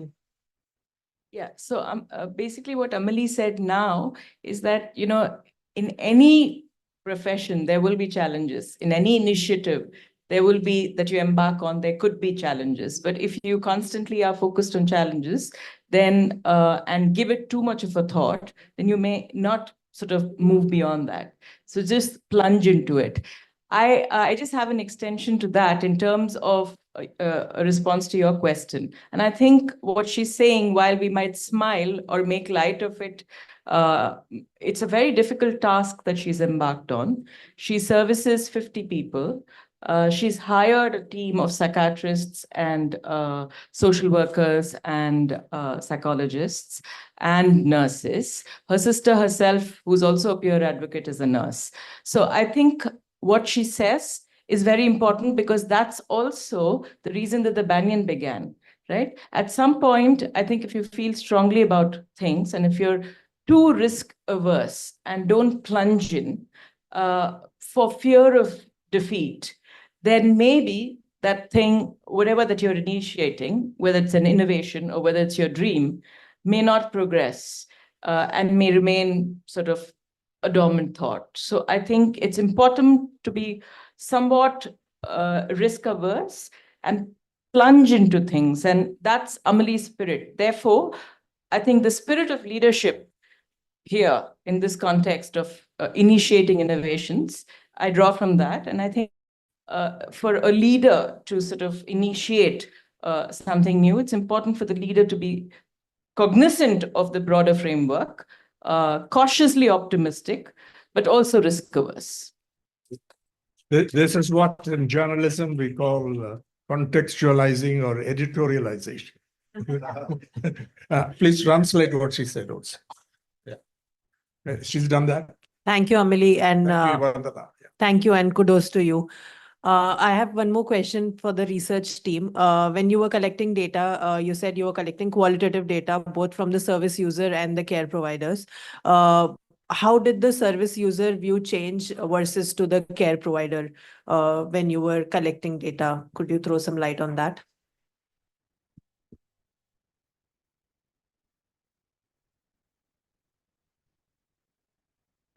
Thanks for the question. I think there were there were many parallels in the way that service users and personal assistants looked at change. A couple of commonalities were, one, like I said, just being able to actually spend your day the way that you wanted to, right? And so being at home or feeling ownership at home was something that was highlighted by service users and PAs. And I think this was the first thing that both groups actually highlighted in terms of change. For the service users, I think that non-linear nature of it was highlighted more by them. For PAs, I think what they mentioned was the initial sort of window after coming into home again. What they noticed was from, a more third person's perspective, because they were also sort of, adapting to the whole process of mental health, caregiving. And so from that lens, what they noticed was initially, we felt like many of them were a bit sort of apprehensive, nervous, maybe withdrawn in some cases. And, we felt that even if there were conflicts or issues that were happening, resolution and sort of having those conversations even between us and them was also more difficult. But over time, we didn't really also have to constantly sort of feel like, oh, we have that, the onus is on us to make things happen at home, right? So I think that was pointed out by PS. For service users, of course, it was more in terms of, sure, I've gone through this process, but there are some days that are still, challenging for me, and how do I navigate that as well? For example, I may not want to do something today, so then how do I communicate that to others at the home? So those were some differences that came up, although there were commonalities largely in terms of the way that they were looking at recovery. Yeah. Thank you. Next. Yes, there, the back. There in the back, yeah. Yeah, hi. No, not yet. Somebody put up your hand there. If you. Okay. Please stand so we can see you. Okay. Yeah. Yesterday I asked about children. I'm going to ask about children today because it's a new panel. My question is this: is there data? I know in the US, the system's very different in that homeless children go to foster care. My home state of Texas has an estimated 20,000 children in foster care right now. There are estimates that 1/3 of children have autism in the system. My son is 11 years old. He has autism. I understand that the needs of this particular demographic are very specific.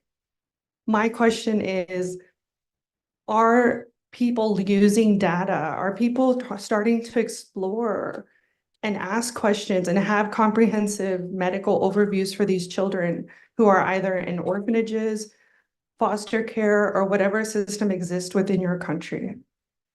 Maybe for you, Professor. We are privileged to have a wealth of data. Everything is measured, everything is collected, everything is available. But the truth is, data doesn't move anything by itself. As I said before, we have 40 years of data that our current systems do not function effectively, efficiently, or produce the results they're funded for. What will make a difference is mobilizing the change when it happens in small pockets within the community. Then data becomes extremely valuable because that is a baseline that will tell us that there is a real need for change, will support the initiative that is taking place, and it also helps us monitor against that baseline. So data is extremely important, and we do collect a wealth of data, but they're only useful in the context of a process of change, the origins of which are not in relation to information that's available or the systems that actually collects that information. Thank you. Vandana, would you like to respond to this question based on your experience?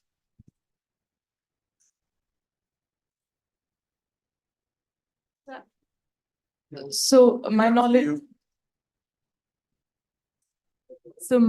in this regard is a little limited.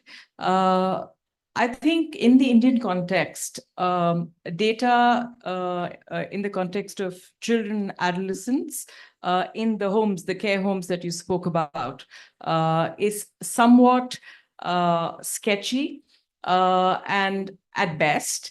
And in my opinion, not sufficient to feed into care plans or to impact policy significantly. But I'm just wondering if there are persons over here who work. Yeah, so there's a colleague here who'd like to add on. Thank you. Thanks, Vandana. There is data now. This is as of 2023 that was presented in the Parliament. children in institutions, about 50 to around close to 60,000 children in institutions as is estimated, and a little over 60,000 in children in non-institutional care is what is being estimated. And in India now, under Mission Vatsalya, there is a new, which is the new program which is coming up with the ICDS, which is the new one that is there. Non-institutional care has been extremely being initiated and positively being supported. Thankfully, in yesterday's budget, they have not reduced any money for Mission Vatsalya, which is one great thing. They've continued with the same support that was there in the earlier budget, so that's one good thing. But well, would that number be something that we would want to put our heads on? Well, that's a different thing. As Dr. Shashi said, there's data and lots of data, I think, but then probably grassroots level, probably, we may have to go. So there is information available and there is very good action that is happening. Whether that's enough or not, I think it's what civil society always has been debating on. It's clearly not enough. I'll leave it at that, sir. My name is Dr. Joseph Sebastian. I work as the chief of party of a USAID project called Children and Families Together, where RIST is also a co-funder for us. Thank you very much. I had a question, if I may ask, along with that. No. Yes. You go. No indirect methods. Trieste, would you like to make a? About children, the same question. Same question. Well, it's included in an approach that is ranging from mental health to general health care. This we hadn't the time to describe. We try to address with the same principles community health care. So working with community health systems. One of the key issues was developing appropriate services for population like children, adolescents, also family with problems, which are traditionally in Italy cared by so-called consultori familiari, family counseling places. But these were included in a strategy of this community called healthcare district services. And one of the main findings was that, of course, the new teams working with the health of children and adolescents, which are bridging also with the community, with the welfare services of the municipality, working together, joint care. They have a negative indicator. This was considered that is people sent to so-called communities of any sort, educational community mostly, when they are living in a family with problems or when they have behavioral problems, particularly in the age. And this number was one of the most difficult to overcome. It's not a huge number. To give you an example, for a city of like Trieste, some years ago, it was calculated that there were 150 children and adolescents in this kind of foster care, which is provided usually by NGOs, so not a bad condition, generally speaking, but it's an early form of institutionalization somehow. This was the interpretation. So the effort was to provide care to prevent the admission, and that this new healthcare mobile services of the district, they will outreach families and they try to prevent with a number of offers, including social care, including kind of socialization support at school, a number of specific programs, and also the dedication of single educators to accompany these guys with problems and to intermediate the condition in the family. So it was mostly an action to prevent new guys were sent there, and also to facilitate discharge from these foster care places. Again, what I think is that this is an issue related to the creation of a whole system of responses which are alternative to this forms of residential care. Of course, the combination of the factors, like to what extent statutory services contribute, and as in our case, to what extent the third sector can contribute, or the social and welfare services can have a role. This depends on the organization of a state or a community, or a region, etc. So, but I think again, the interpretation is that you can actively contrast these things by providing alternative form of support, and this is possible. Dr. Kishore. Yes, sir. I would like to recall an important event that happened in Amelie's community when we were developing this particular program. So often innovations can throw up challenges. We happened to have a lady who was living with her mother who was severely ill. I remember that she had an hemoglobin of 6 grams. We took up this challenge and brought her to Chennai to treat her. When we took this decision, we did not know whether she will improve or not. And that was a crucial test for the community to say that people with mental illness can recover. And if she had not recovered, if there was no hope that she could lead a normal life in the same community, the community would have reacted to the situation very differently. Fortunately for us, she recovered so much so that she could lead a reasonable quality of life in the same community. She was never able to retain the house. She would dismantle the house, break the house, rip things apart. And after recovery, she was able to earn money. Fortunately for her, her son, who was living in a different location, could not accept her. But I think that this challenge is an important contributor to bring about the attitudinal change of the local community to say people with mental health problems can recover. Recovered people have life beyond mental illness. I just have an addition to that, if I may. So in this case, if you remember Dr. Kishore, we had followed this person over an extended period of time. So while we saw the person initially, the person had been homeless and the person was in the community. She would go to our house and then return to being homeless. But we continued with the engagement. And then when she saw these houses, she actually went and spent time in these houses and began eating in these houses because she had been taken to a treatment center earlier and she resisted it and returned home and ended up homeless.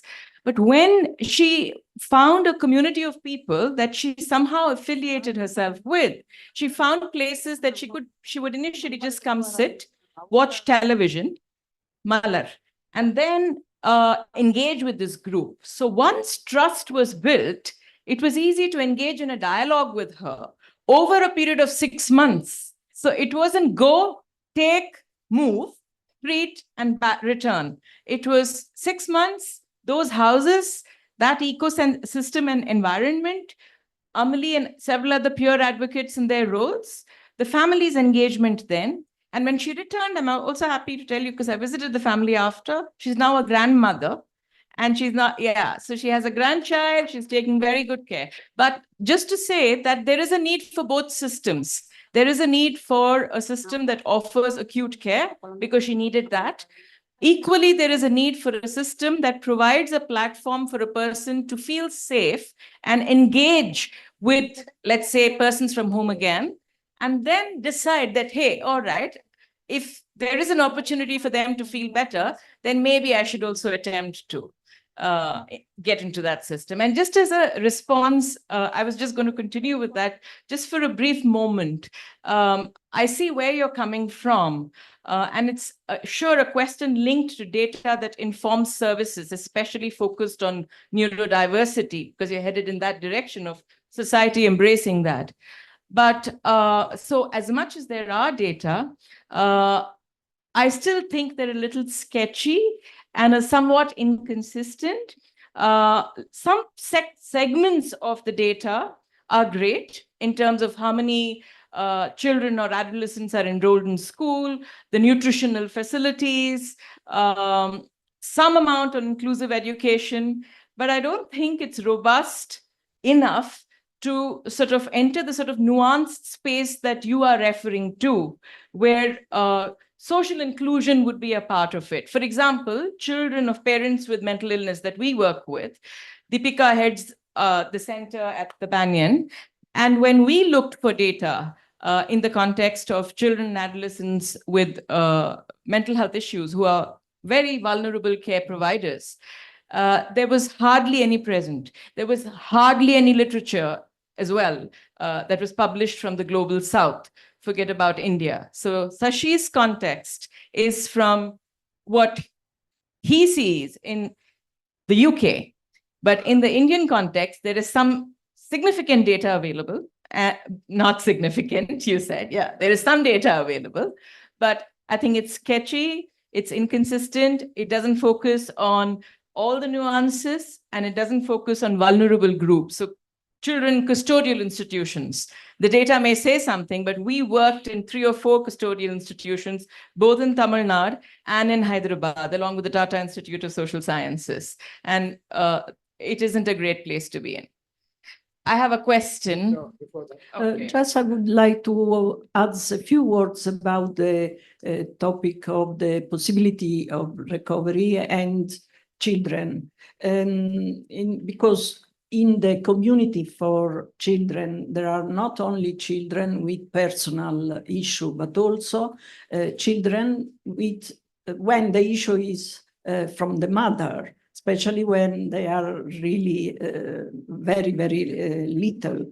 And years ago, as I remember in Trieste and many other places in Italy, was something like, this is the rule. When the mother has severe mental health issue, the children, if there are not other family members available, goes in a community to receive support. And for this reason, this was one of the motivation for what about 30 years ago, we as women, professional women in the mental health department decided to start a special program, a special attention to this topic, issue of gender, being mother, and being able, in any case, gain back the right to be mother, even if you have a mental issue. And so started a very great collaboration with social services, with these special services for the family and mental health, to create a special kind of network and support to allow the mother, even with severe mental health issue, to grow up their children. And in the beginning, I remember we were materially supporting, helping to grow up the children for years. Now maybe things are a bit changed, are the services doing this, but this possibility to recognize the right to be mother, even if you have a mental health issue, I think is fundamental, is a fundamental change. Thank you. Related to this, or otherwise, he first. And let everybody. Yeah. You, yes, you had a question. But please make it, yeah, keep it as a question. Yeah. Thank you. I've introduced. So I think one of the things that, first of all, congratulations to Banyan. I know great work that you do, and I think the Home Again is a wonderful project. However, I think, and this is a general question, I don't know who's going to take it. We work within the civil society because of various reasons of our expertise, how we have evolved, and our genesis, and probably also funding reasons, multiple things. Work in segments and areas of focus. However, within the community, you see that, like, for example, intellectual disability is a major, and specifically the woman would be a major thing. How do we look at, a panchayat level? For example, Mohama has already done, the Home Again thing. And in Kerala, you have a lot of, participatory planning done. So how do we look at a situation where a community comes around and makes a safety net for anybody and everybody in the community? Just like Paul said, nothing, without us. Question is, how do you go to the community level and bring that up? Is there any models? Is there any something so that inclusiveness happens across segments, and whatever we are doing is great, but then look at all segments together. Would you like to take that?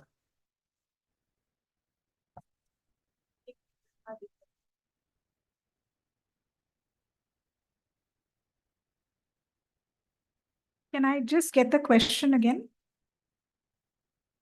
So how do you initiate a sense of inclusiveness without support services being fragmented for various categories?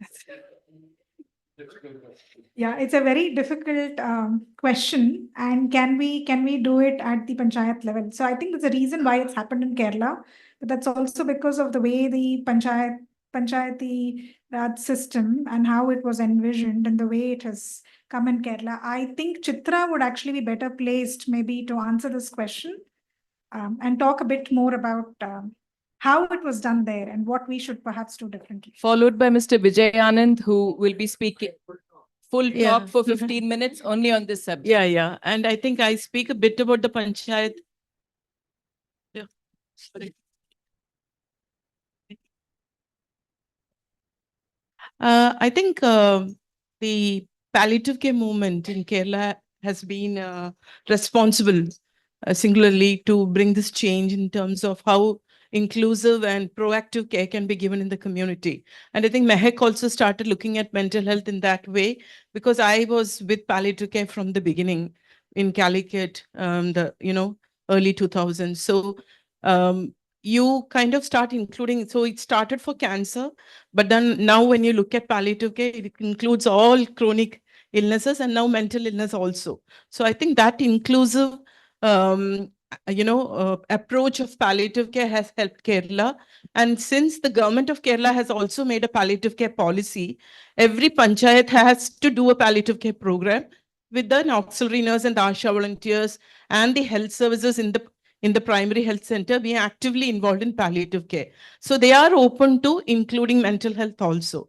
So wherever Mehak works, we work with the panchayat, with the PHC, and with the palliative care nurse. So it's an inclusive way that we deliver also. So even the home again, the palliative care team comes, visits the home. So it's like, it's a partnership that happens at the primary care level and at the panchayati level. So I think that was really taken up by palliative care movement. Thanks, Chitra. We have a 15-minute session, a special address by Dr. Vijay Anand on exactly this topic in the afternoon. Can I just add? Hello. Yeah, hi. Is this, can everyone hear me? Yeah. Okay, all right, great. So just to add to what Chitra has said, it's not an easy,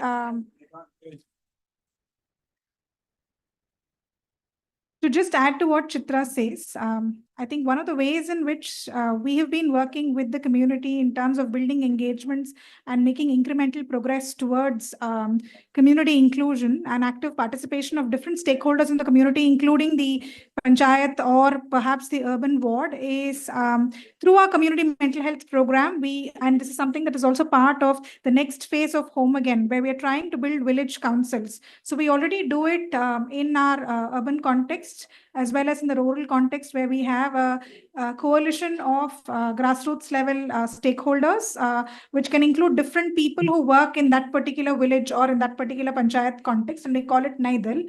And this is essentially about bringing all the services that we offer together and working collaboratively in that geographical context. So this is something that we want to do as part of the next phase of Home Again as well, and do it in all the different neighborhoods that we're working in, where we make these village councils, and the local state government is also a part of it. And we try and bring the different sort of services and their orientation in terms of inclusion together under this common banner. In fact, it worked very well for us in one particular urban context, where we used to have our urban shelter for homeless men, and engaging with the community and forming this kind of an alliance actually worked very well. I don't know if Preeta is there. If she can add more about it.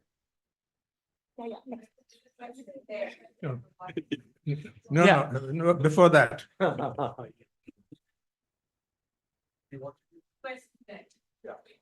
Yeah, hi, I have a question for Mr. Mazani. Buongiorno. You sono Kaushik. I'm Kaushik from GSVS, Madhya Pradesh. So in the presentation, you have told about various critical issues in Italy.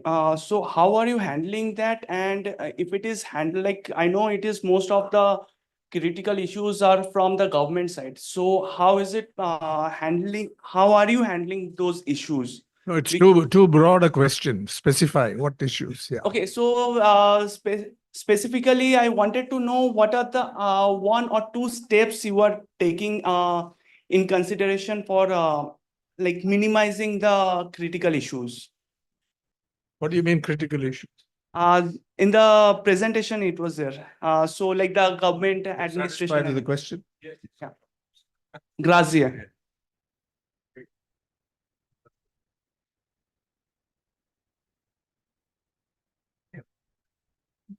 It's working. Okay, thank you. No, well, I mentioned that this was a process of reform. Of course, they take time.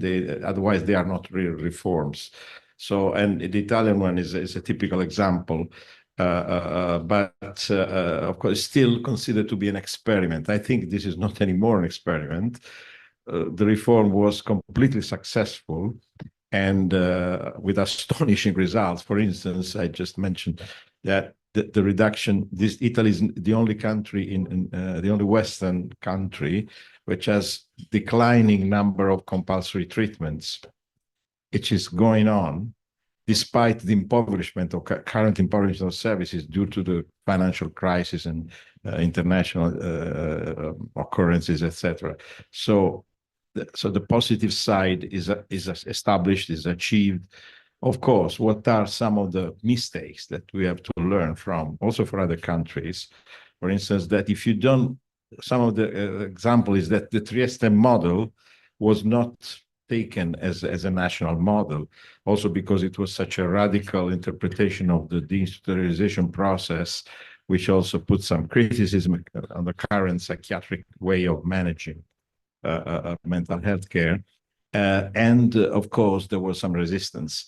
So this didn't become a really national model of care, so it was limited to areas, while some of the illnesses of the system, of the new system, were coming up.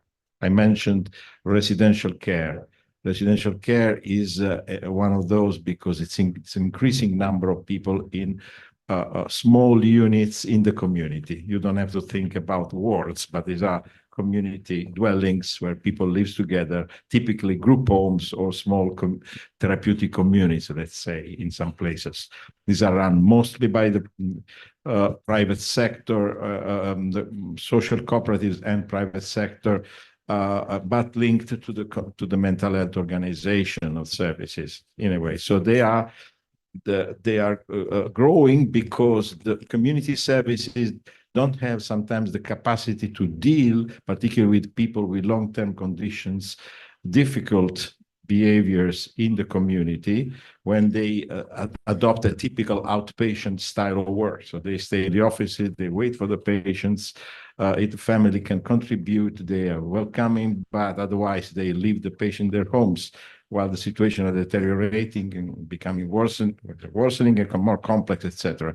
So if you don't have this kind of assertive, proactive, comprehensive kind of services working in the community, you end to rely on those kind of containers where difficult people can be set, of new style, of a new type, not the old style of psychiatric hospital, but these are small places where people stay. Sometimes they have some limitation in their liberty, not openly, but this is happening in the reality. So they stay there, they spend the time in these places, etc. They don't progress to recovery. So the suggestion is to establish a very strong network of services, which is the only way to counteract these tendencies to recreate institutions. This is one of the typical lessons we have from the Italian experiment, as well as the risk to reproduce a system of only of statutory services to transfer clinical care from the institution to the community without opening to all the community assets, resources, opportunities, social subjects, including, of course, the patients, the families, the community at large, the community organization. This is a vital component that now we are trying to emphasize in the pilots in the UK, which are this new thing. This is happening now, because if the UK just takes let's say the Trieste model of 24/7 centers, and they transpose in the UK context in such a difficult conditions, sometimes in the big cities like London or Birmingham, you fail to address the needs of marginalized population, particularly the ethnic, cultural minorities, etc. So what we need is to strengthen the community component very much, to have community organization on board, more cultural sensitive services, to emphasize this community side, to co-produce services, really. That means they must participate in delivering care. And this is why we are hoping that we can establish a collaboration with the Banyan very effectively, because I think Italy and UK can learn a lot from this kind of mobilization of the community in an active role and valorization of what are the resources of the community. So it's not just a system change that moves the patient from the inside to the outside, but creating community support networks which are effective and really contribute to a new way of looking at mental health, community mental health. I don't know if you provide. Thank you. Yes. You want to say something? I'd like to invite Sujata Rao, former union secretary and a very good one at that, to comment on anything that has come up. I might be having a silly question, so pardon me. But, you know, if we believe that mental illness is not genetic and it is largely on account of the socioeconomic determinants, do you see any difference in the incidence of mental illness? We have 10% of our population is supposed to be mentally ill, of which 10%, Dr. Kishore tells me, are severely mentally ill. That comes to a disease burden of 10 million people. So if that was so, is there a difference between country to country where social conditions are better to worse? Within India itself, conflict-ridden areas like Northeast and J&K as compared to others. The question for a policy planner would be, how much of these cases could have been prevented, were preventable, and can we work on a strategy that prevents people from falling ill? Because I was provoked by your question that, you know, you have to have parallel systems, one taking care of the mentally ill for illness itself, and the healthcare system also coming alongside. So what is the healthcare system doing on the prevention aspect to see you don't get mentally ill? That means it might require skills for risk profiling to see who are more vulnerable maybe. So is there any index of vulnerability? Is there any data that has been seen to see these factors or these attitudes could contribute to illness? So therefore, these are the proactive steps that a government policy must initiate. I mean, is there some thinking along that line? Because we need to prevent. It can't be a situation where 10 million, 100 million become 200 and carry on, because it's very, very expensive, both in terms of money as well as in terms of human resources and effort. It's a lifelong commitment to be able to take care of so many ill. I don't know, I hope it's a question that's worth asking, but I just kept it out. Hello? Well, thank you very much for that question. But I'm afraid I am going to respond to it in a typical academic manner. It's too complicated. It is too contested. It is not a simple answer. What can prevent mental illness and whether the rates of mental illness are significantly different between high income, high resource countries and low and middle income countries. There's no clear answer to that. But there is a very simple answer in an indirect way that will help us understand this. In every country that you look at in the world, where there is wealth of data in relation to mental illness and socio-economic circumstances, the key driver for mental ill health is not just absolute levels of poverty or disadvantage, but is relative inequality. What has come to be seen as income inequality in every country. And if you use that index as a measure for the vulnerability to developing not just mental ill health, but also physical ill health, you can explain the extent to which mental health problems are prevalent in the countries. The inequality within the United Kingdom, for example, is quite significant. But that is not relative to India, but within the United Kingdom. Similarly, the income inequality and socio-psychological factors, the inequality in those social determinants is very significant in India. So if we can bring down the inequality within a society, that is bound to have an impact on the occurrence of any form of ill health, including mental ill health. That is one useful way of understanding that. And that is also for politicians and policy makers, that's a useful lever which they have control over, which can actually reduce the occurrence of mental ill health. Can I guess, please? Yes, I completely agree. I would like also to add one of the issues that has been undervalued, but are very well known to the particular sociologists, which is the issue of social capital of the societies.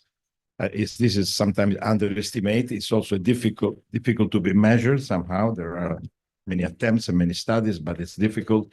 But this very important factor that modulates how inequalities can impact. And because raising the social capital, that means the number of relationships which are useful for the citizen to fulfill a good quality of life in relation with the state services, with the informal services, the number of offers which are in a community, and in enhancing reciprocity, trust, a different relationship between the citizens and the public bodies in general. This can increase the social capital. That means we must work on developing community services which are powerful mediators of those kind of issues, increasing the confidence into referring to a public service, decreasing stigma, enhancing access. And the services can be a powerful mediator for reaching out to the opportunities which exist in society. This is a very important role that asks us to do something more than providing clinical care. Embracing people that comes to the services, accompanying them to the fulfillment of their most important aspects of life, like housing and what Pina mentioned before, work or social relationship, etc. These are important factors that can limit or intermediate and address the social determinant as well at the same time. So enhancing social capital, we have an important role of the services, particularly community services. This is very important in my opinion to underline. Thank you. Last question before the tea break, Professor Sanjeev J. This is in response to the earlier question about social determinants of mental illness itself. There are none. Social madness is a part of the human experience, and it's a combination of genetic, biological, social determinism, but we should not try to prevent mental illness at all. That would be akin to fascism, and therefore there is no scope of prevention of mental illness. The social disparities are in access to care and quality of outcome and quality of care. There should theoretically be no attempt to hinder the occurrence of mental illness. It is not an infectious disease that needs to be wiped out from earth. It is not something you can be immunized against. So that is a very important issue. The second thing is community care is very, very important. But a fragmented of services reflects the fragmentation of the community itself. If you do not allow a unified community to emerge and fragment the political debate itself, then services and care will become fragmented to their own communities instead of the community. And that's a very important distinction we must make. The third is a word of caution about all this. I was impressed by the opening remarks of seeing a person who was 60, who had been in asylum for 60 years for a diagnosis of moderate intellectual disability. We do not find 60-year-old people with intellectual disability in the community at large. She had lived for 65 years because she was in an institution. Okay, the gap in life expectancy of people with severe mental illness has been declining sharply ever since deinstitutionalization started. And it is increasing.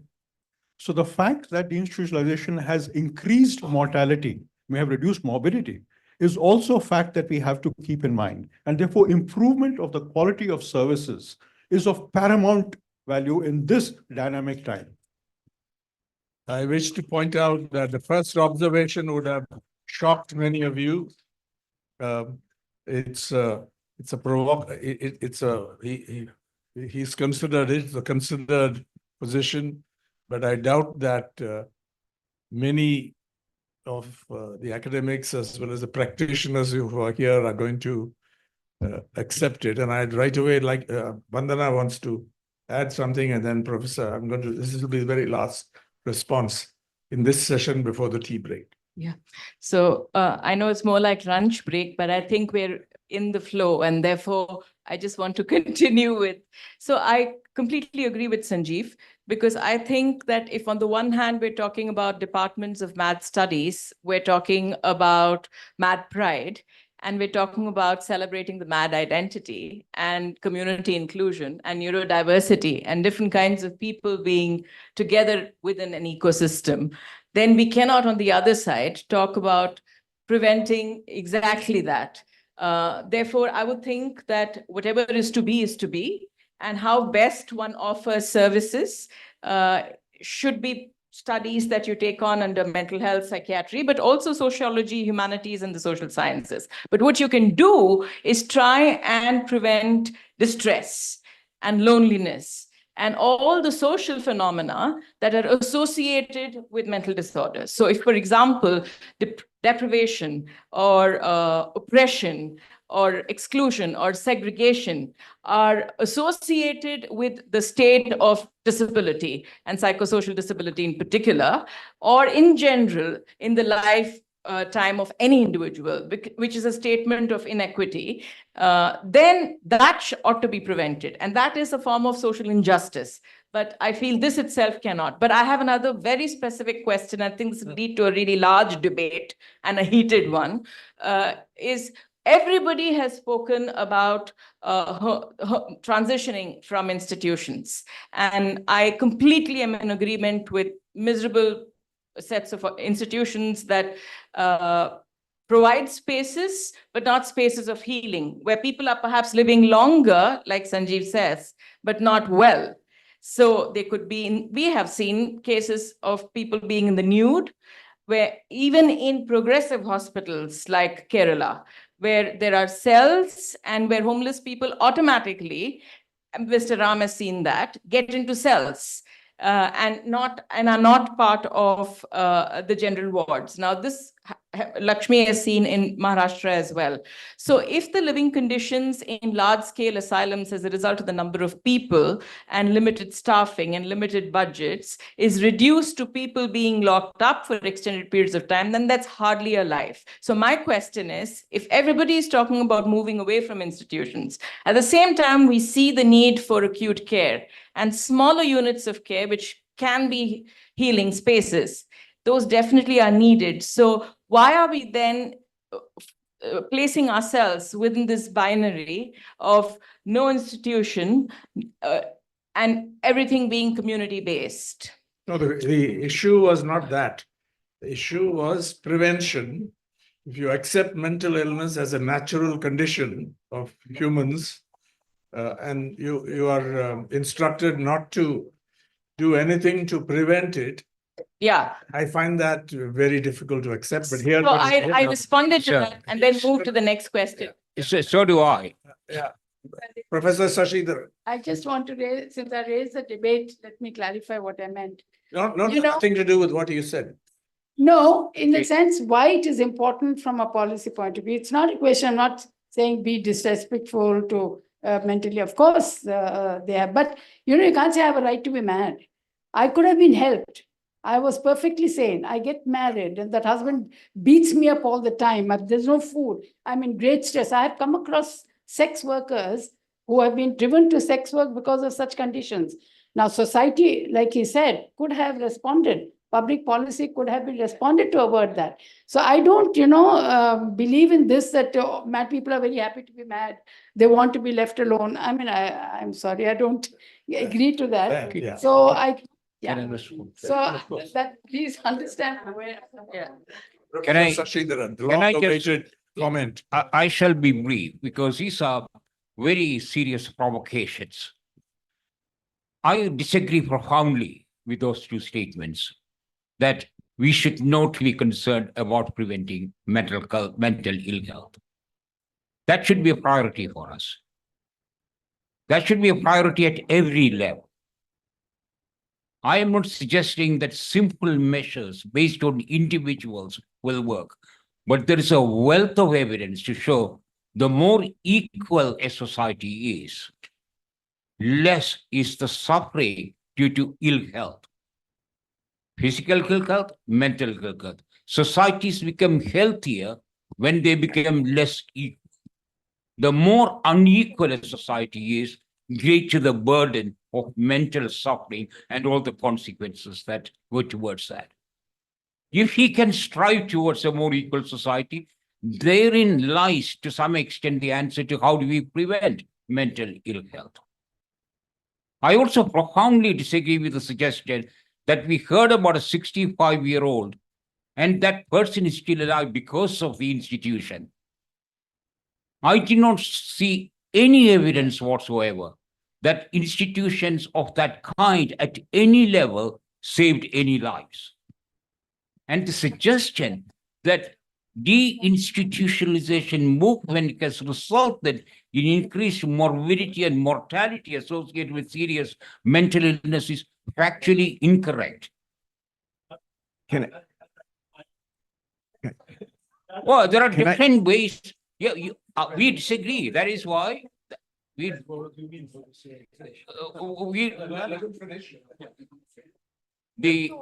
evidence in relation to mortality and morbidity rates for severe mental illness have shown that improvements and decline in those are not fundamentally associated with deinstitutionalization, but in relation to social circumstances.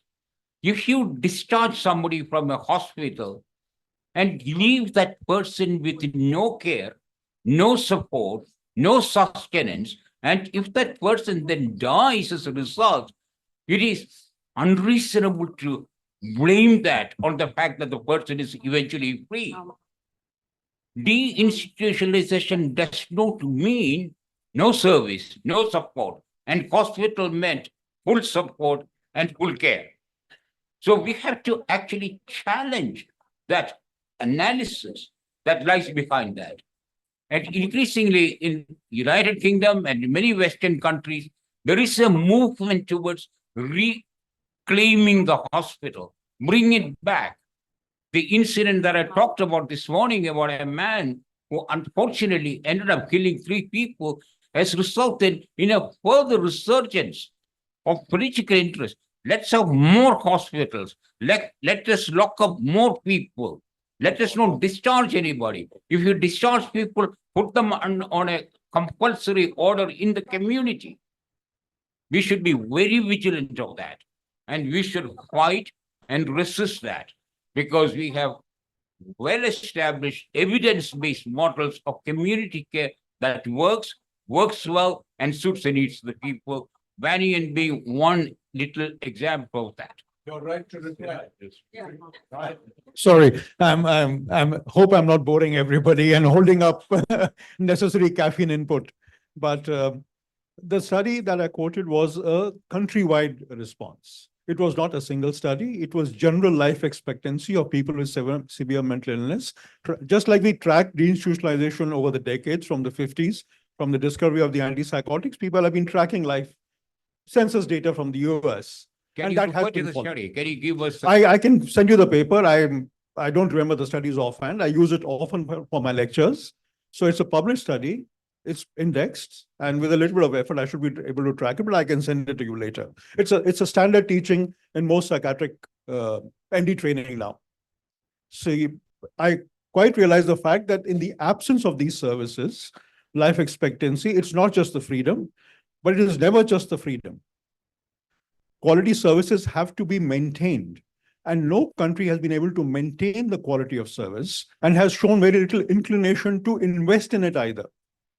So in this society where you talked about inequality, now inequality is a fundamental premise of capitalist economy. And the communist revolution has stuttered. There is no progressive thinking in the world. Whole of Europe is becoming right-wing. Many other parts of the world are becoming tribalistic or right-wing. In that context, what do we see these services as? If society is getting fragmented, we have to live with that. As regards the first question, now there is no history in the world of a society which has been free of mental illness. There is no society in the world which has unequal rates of mental illness. No. Yes, but TB is an infectious disease. No, so I'll just answer that the social causes are constant historically and geographically. There is no. Preventable is a different thing in a social context. What do you say about tuberculosis, sir? So tuberculosis, now this is again a fundamental question which you're always talking. been there, No. but it's gone now. Yes. I'll just answer that in 1 minute. Oh, I'll just take 1 minute. The infectious disease model of classical first-year medicine is host, environment, and transmitter. In psychiatric disease, the host, the environment is within the human being. There is no external agent. The human being in the society and the environment which human society creates is all within the Homo sapiens as we know them. It could be molecular biology of the brain, it could be a social interaction, it could be superstructures. So TB is easy to eliminate, but it is not because we don't understand the genetics of TB. Only because of that. Take cancer. Same thing. Take Exactly the same cancer. thing. And we can continue this You offhand know, without boring everybody. the assertion that it's always been the same and will It never has nev- change. It has never been the same. It has never been the same. We need to understand biology and sociology through the context of time. But we'll have a different one. According to NIMHANS said 6% mentally ill, now it's 10%. I have I regulate this. No conversation. Can I? So just a couple of points here. I mean, I understand where you're coming from. It to me, it comes off kind of as a very pessimistic view. And, you know, our foundation and our partners are of the view that, you know, if we want to use the word prevention, then fine, we can use that word, but intervening around certain things that deal with equity, a person's environment that they grow up in, their ability to not be bullied in school, for example, things like that. These are issues that can be addressed and are being addressed by some of our partners in the field in order to try to prevent longer term situations that people might have gotten themselves into. I mean, imagine growing up in the slum in Delhi or Mumbai, as opposed to a very nice neighborhood with greenery and trees and fresh air. I mean, that affects somebody's ability, their ability to grow up in a certain way. So it all revolves around what you just said about, you know, equity, and there needs to be, you know, government intervention around all of this, around policies on this sort of thing. And yes, in society, is there ever going to be, you know, total equity across the board? Probably not, but we can definitely do better than what's happening now. Dr. Messina, and this is the very last. Okay, thank you. Now, well, I would like to say, of course, it's possible to prevent. There are three types of prevention classically described. You know, universal prevention is for all the population, selective prevention for some groups, social groups which are more at risk, okay? Like, let's take the homeless people, for instance, and indicated prevention. This is the only one which is related to immediate intervention, which are available. Let's say what is being developed in the early intervention on psychosis, for instance. There is a whole international movement and societies that are pushing for having early intervention, and there is some rationale to and evidence to spread this across the globe. So the earlier you intervene, the less you have possibility to have a more chronic condition with all the related social negative outcomes. So that's for sure. Anyway, and you can also intervene at more general levels for things in school. I showed the WHO service network where there is intervention in school, in prison, in all places of social life, particularly those where people are under distress, can receive traumas like prison, etc. So this is the work of prevention that can be done beyond mental health care, but the services that we said are catalysts of this. Just a small response to the issue of digitalization. I tried to say quickly in the beginning, Italy made a specific kind of approach to digitalization. It means not just closing big institutions, which is called more correctly de-hospitalization policy, but digitalization means a complete reconversion in a new culture of care, in a new set of services in the community, reconverting resources, not just closing and saving money, for instance. That was tried to do, and I think somehow successful. Some of the indicators that have been mentioned, at least related to the Italian case, no higher mortality. There are a lot of studies that declaring that. No higher suicide rate. There was a specific study done by the University of Turin some years after the reform, where the most important social factor was people were losing employment in Italy in that years of crisis, for instance. So there are positive outcomes that show that digitalization doesn't have is not worsening the condition, and generally speaking, of the population. Less use of the forensic, because they say, okay, you're moving, closing the hospital, you have forensic hospital becoming bigger, they remain the same level for years. So let's try to be a little bit more optimistic. If we think in a positive new set of services, it's questionable which kind of services, but definitely not just clinical care. You must have comprehensive services. This is also the lesson of the post-COVID. Thank you. So we've had a very interesting session, encouraging or inspiring in the case of Amelie, what she presented, instructive, different models, and issues were raised. Thanks to the audience for those questions. And then finally, heated, because a provocative statement was made and a response considered, and fairly detailed response was given. That's woken up everybody, and I think there'll be more to come later. Now, our handler wants to take over. Thank you. Thank you, Mr. Randram. A round of applause.